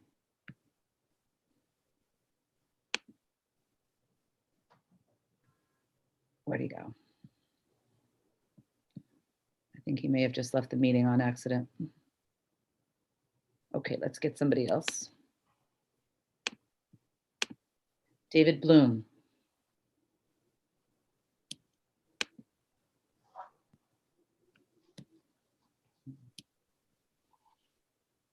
Okay, I think David is ready to speak.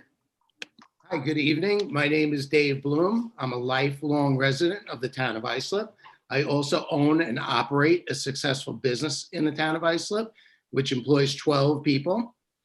Every day I drive north on Grant Avenue, take a left onto Comac Road, pass through the intersection of Sunrise Highway and head west. At the end of every day, I make the return trip using the same route, going in the opposite direction. I can tell you the road improvements I just heard presented here tonight will be a big improvement to what's there now. For one thing, making that left turn onto Grant, from Grant onto Comac will be much safer with a better view of the oncoming traffic from the north. And reducing the amount of cars that fly around the corner of the service road by prohibiting rights on red will be very helpful. But the bottom line is, for me, as someone who runs a business and lives in the town of Islip, this is Sunrise Highway. This was at one time a gas station at this very location. In fact, there is not another gas station for miles on this side of Sunrise Highway in either direction.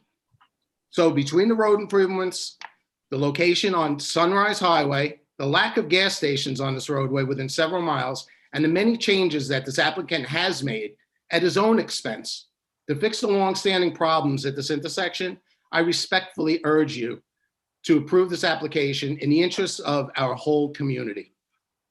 Thank you very much. Thank you, Mr. Bloom. Next speaker. Frank Gatta.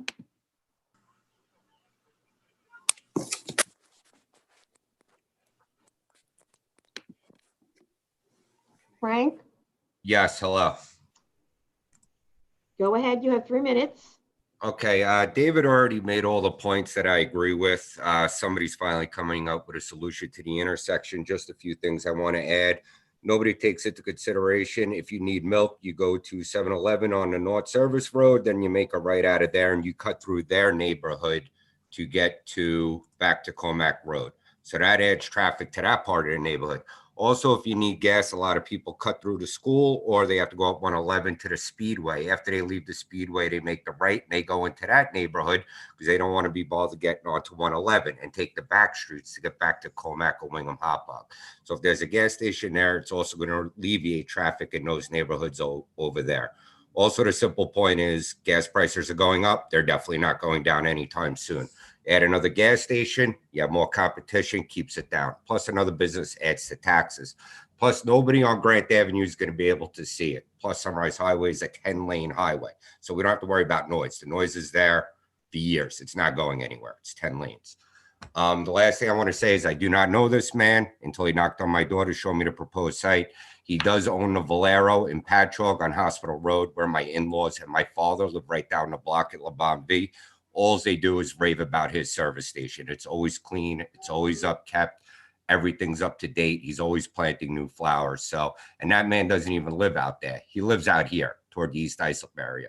So his upkeep and how well he does out there, I'm sure he's going to do the exact same thing right here. Just makes no sense. Everybody's saying they don't want it. I guarantee you, if he builds it at one point in time or another, when they're coming home or going to work, they're going to stop for milk, gas, whatever it is. It's just pure convenience. They will be shopping there. They say they won't, but eventually they will. Thank you very much. Thank you, Mr. Gatta. Next speaker. John Mayo is with us in the panelist panel. So let's see. John, you're with us as a panelist. Can you start your audio? Can you hear me? Yes. Okay. Hello to the board. I am in favor of the gas station on Sunrise Highway. I grew up in Islip, just north of the highway by Comac Road Elementary School, so I'm very familiar. I live in East Islip now. I drive past this vacant building almost every day, so I'm very familiar with the whole site. According to what I'm seeing, there's such great road improvements that will help the safety, not hinder it. And I am personally for it. I know John Sell personally, and I think this is a great improvement to that corner and to get rid of the vacant building. Okay, is that it? Yes. All right, thank you, sir. Next speaker, are there any more, Mary? We have one more that said she wanted to be heard, Mary Cavedo. Hope I said that right.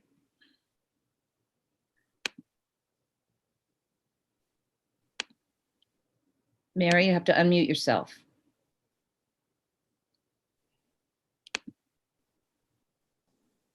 Hello? Hi, Mary, we can hear you. Okay. Yes, I live right on Grant Avenue. I've been here for over 40 years. Before Sunrise Highway was the super highway it is now. So obviously I've seen a lot of changes. I do not remember that ever actually having gas pumps on at that location. So it obviously had to be before my time, but of late it has been a repair station, which has limited hours. This new location, from the last meeting, they said their hours were going to be from 8 to 10 p.m. 6 a.m. to 10 p.m. I do appreciate that they shorten the hours. However, are the deliveries going to be limited to those hours? In addition, will they sell alcoholic beverages? My concern regarding that is that when they do sell alcoholic beverages, then, there's possibilities. Of course, there could be people that are alcoholics pulling out of there, endangering our neighborhood. And also, the property behind where they want to put this gas station has a home that is empty that can then attract people that would like to sit there and drink. So that, of course, will impact my neighborhood and my neighbors. I'm also concerned about the students that walk to school. That's not a concern today, but in 6 months, that will be a concern. And they do cross Sunrise Highway, and it's dangerous now, and I can't imagine it will be any better then. Just because they put new lines on the road doesn't mean that the cars are going to slow down. That's it. Those are my concerns. Okay, thank you very much, Mary. Appreciate it. All right, thank you, Mary. You said that was it with the speakers?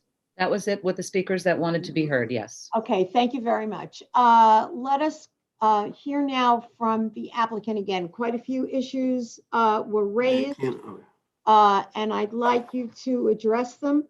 The deliveries, making sure that they are going to be, as you say, and a number of the other things that were raised. Okay, I'm prepared to answer those questions. The hours of operation have been reduced, and it's in the covenants. They'll be from 5 a.m. to 11 p.m. And all deliveries will take place during that time frame.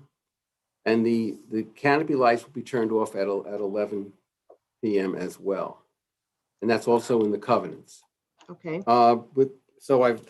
That's the deliveries, and that's the hours of operation. All right, just to interrupt you, I think the deliveries are limited to 8 a.m. to 10 p.m.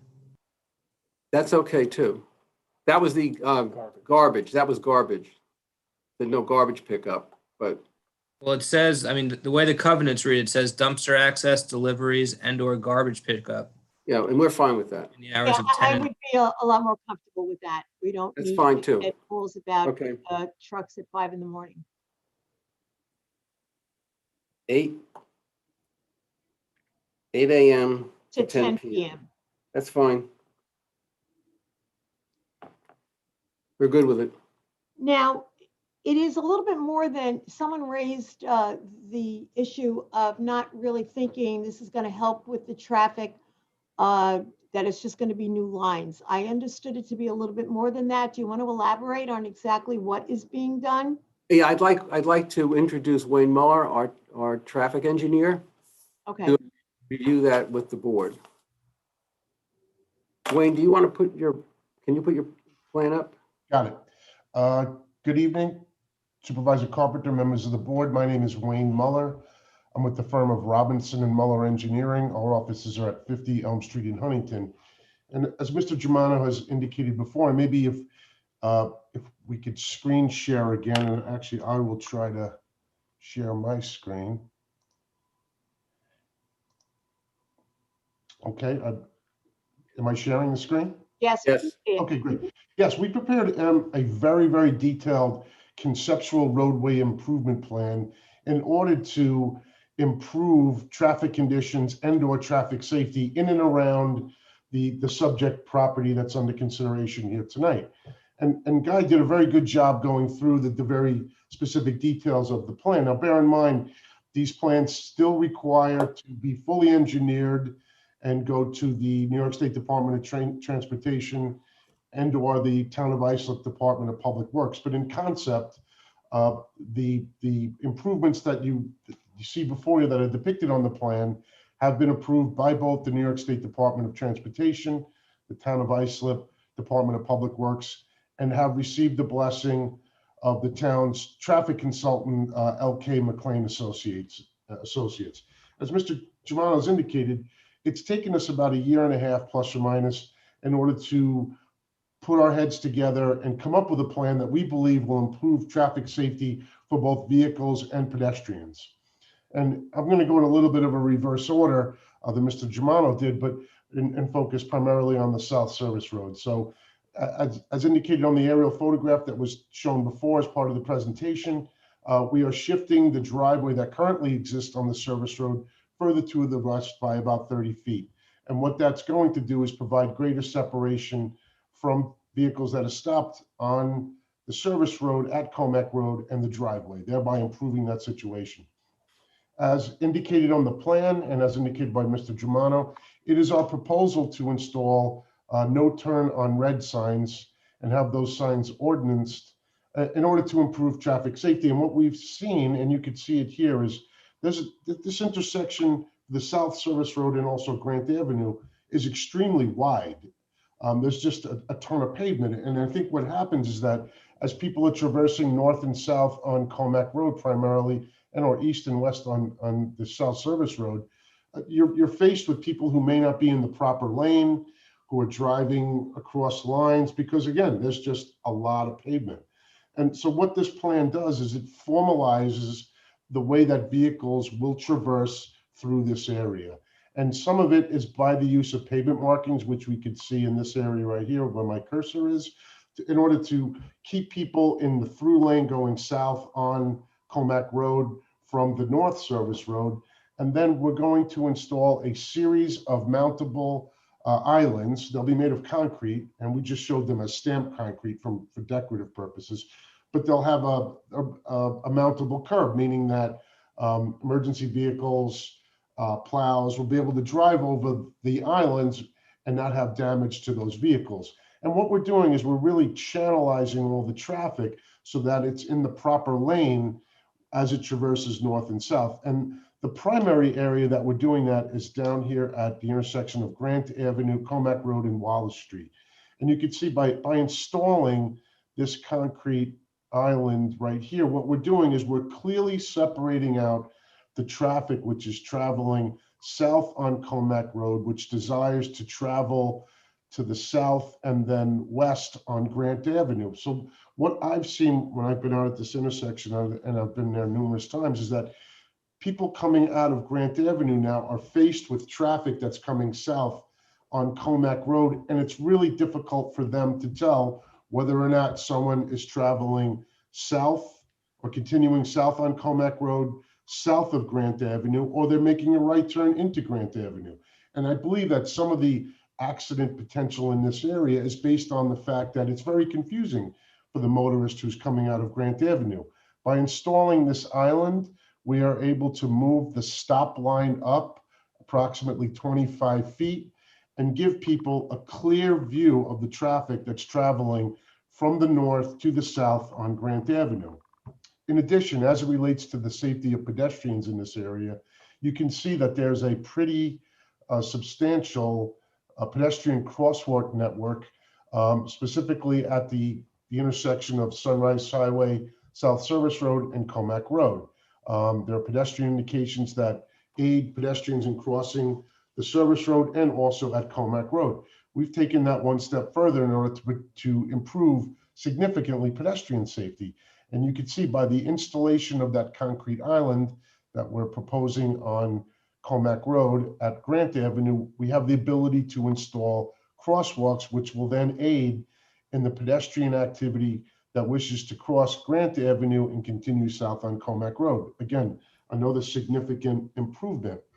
Another topic that was broached was that how do we know that truck traffic will not be traveling in the manner that we, or Mr. Germano had indicated that it would be. As indicated on the plan, and I'll circle one of the signs here, there's one here, and there's also one here on Grant Avenue. There are truck exclusions on both Comac Road and Grant Avenue, which are fully enforceable by police department personnel in order to eliminate truck traffic on this segment of roadway. So that's why if we went to the tanker delivery exhibit, which I do have as part of the packet, but the tanker truck is not allowed to drive on Comac Road or Grant Avenue. So they're going to come into the site, fuel in the tanks right here, and then go back out on the service route and continue in an eastbound direction. So I think over the last year and a half, with town staff involvement, I believe that we've come up with a plan that significantly mitigates any potential impacts to traffic conditions in this area by installing these improvements. Another important factor I would like to just mention before I wrap up is that, as the board is aware, the bulk of the traffic that's generated by these types of uses are what we would call pass-by in nature, meaning that people are driving by the site, they decide to go in, get gas, pick up a bag of chips, maybe some milk, and then they'll go back on their way to wherever they're going. So that means that the bulk of the traffic generated by this type of facility already exists within the roadway network. There's not a lot of newly generated traffic that would be associated with this use. As part of the analysis that we prepared and submitted to the town back in August of 2020, we computed the actual amount of traffic, newly generated traffic, that we believe would be generated by this site. And what we found was that it's extremely minor. It ranges from a minimum of 0.53% to a maximum of 4.17%. And that would be the increase in traffic generated by this facility if we were to put it in this location, based on the traffic volumes that currently exist on Comac Road and the service road. From that perspective, it is my professional opinion that that level of increase in traffic, in my mind, is very much de minimis. Now, as it relates to the number and quantity of traffic accidents that exist within, specifically, we keyed on the intersection of Comac Road and the South Service Road, based on information that we received from the New York State Department of Transportation from the years, bear with me one second, February of 2016 to February of 2019, which was the most recent available data when we requested it from the Department of Transportation.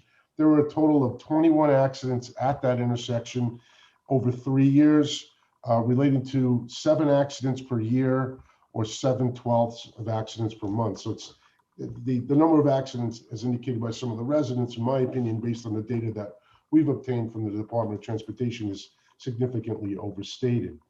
However, it is based on the fact that we're going to be, or we, meaning the applicant, will be installing these improvements upon permit from both the town and the state.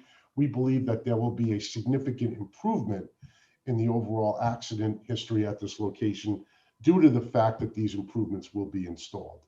And I hope I touched on every point that was raised. Just let me go over my notes for 1 second. Again, one other thing that we found, I didn't key on this, was that the installation of the no turn on red restriction at the South Service Road for people making a right, well, again, that would be a significant improvement in the potential for traffic accidents, because again, there's a very, very large expanse of pavement as you drive under the bridge from the north to the south under Sunrise Highway. People tend to, you really are a little bit obstructed making a right turn by the bridge abutment. By installing that no turn on red, we believe we're creating a much safer condition for people who are traveling south on Comac, will not be in conflict with people making a right from the service road. And while we're removing conflicts for people who are traveling north on Comac and entering the site by removing those potential conflicts. If there's any other questions, I'd be more than happy to answer them.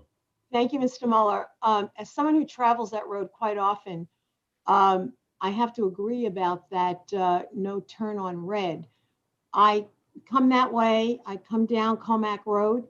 You really have to be careful with the traffic heading south from under the trestle. And as much as it will pain me to have to wait to make my turn when I'm on my way to the office, it really will make a tremendous difference, I think, because it just is not safe. And it is like a free-for-all now. I do have one question someone raised about that the islands, I know they're mountable, and you did say something about plowing. Is it going to inhibit any of our snowplow operations in any way? Based on our discussions with the Department of Public Works, no. The Okay. lanes are all wide enough. As you can see, going around the corner here from southbound Comac Road, making the right turn onto Grant, it's a 14-foot lane, so no, there will be no impediment to the snow plows.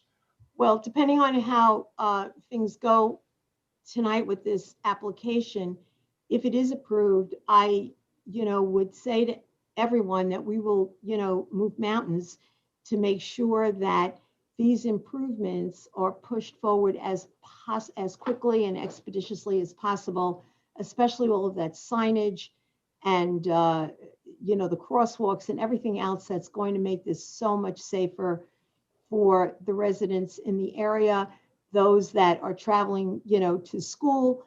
It just is going to make a big difference. Thank you. Are there any other questions or comments while we have the traffic expert up? I have a question. How far back to the west of this entrance and exit to the station, the exit off the Sunrise Highway, main highway onto the service road? The reason I'm bringing that up, because like Angie, I travel from my office to town hall that way. And if the light's green and the residents who spoke, light's green, I'm not downshifting that quick. I'm just slowing down. If it's red, you get on the service road, you slow down. Yep. So how far back is it? The driveway will be located approximately 140 feet from the intersection. All right, so now I'm leaving the gas station to the intersection. I want to go north on Comac Road. Do I have to warp speed to get over to the 3 lanes to get onto a left-hand turn? No, based How on many feet is it from the intersection to the exit? from the intersection here to the exits, approximately 140 feet. Across 3 lanes Far to back. go north. We've moved it as far back to the west as we physically could. And also bear in mind that the access driveway here has been under significant scrutiny by the New York State Department of Transportation, who maintains jurisdiction over the South Service Road. Again, we've been back and forth with them for the last year and a half in order to get this development as safe as it can be. They're not too easy to deal with. So you're telling me that they have basically signed off on this solution that you've come up with? Oh, absolutely. It was, I think it was the applicant's intention to receive approvals from the various different governmental agencies prior to coming to this board, because we did not want to offer something that we could not deliver. Well, we appreciate that. Okay, are there any other questions or comments for the applicant? Oh, well, I have something for the department. So if there are no others for the applicant, Sean, could you come back up a moment? Sure. That I had no idea that Bonaparte Avenue existed. So that really does provide quite a buffer. It does. And this So is, how can we make sure that that will remain in perpetuity? I'd have to check with engineering and DPW. Normally, we try to keep it that way. So if we leave the paper road as it is, it's the town's, and no one can tear down anything in there or construct anything in there. So that might actually be the best way to go. Okay. I think I could check with DPW and engineering, but I think us retaining the road would preserve its current condition. Great. Are there any questions for the department or the applicant at this point? Okay, hearing none, I would entertain a motion on this application. I make a motion to close the public hearing, issue a negative declaration, and approve the resolution. We have a motion. Do we have a second? Second. Okay, I heard Councilwoman Mullen first, so we have a motion and a second. All those in favor? Aye. Opposed? The application is approved. Thank you very much. Thank And you. I do Thank you, believe members of that the board, supervisor. You're welcome. Good night. That concludes the business before us this evening. Thank you all. And we'll see you next time. Mary, thank you very much. Did a great job. Sean, you too. Thank you. Supervisor, we need a motion to adjourn. Motion to adjourn by Councilwoman Bergen, second by the Supervisor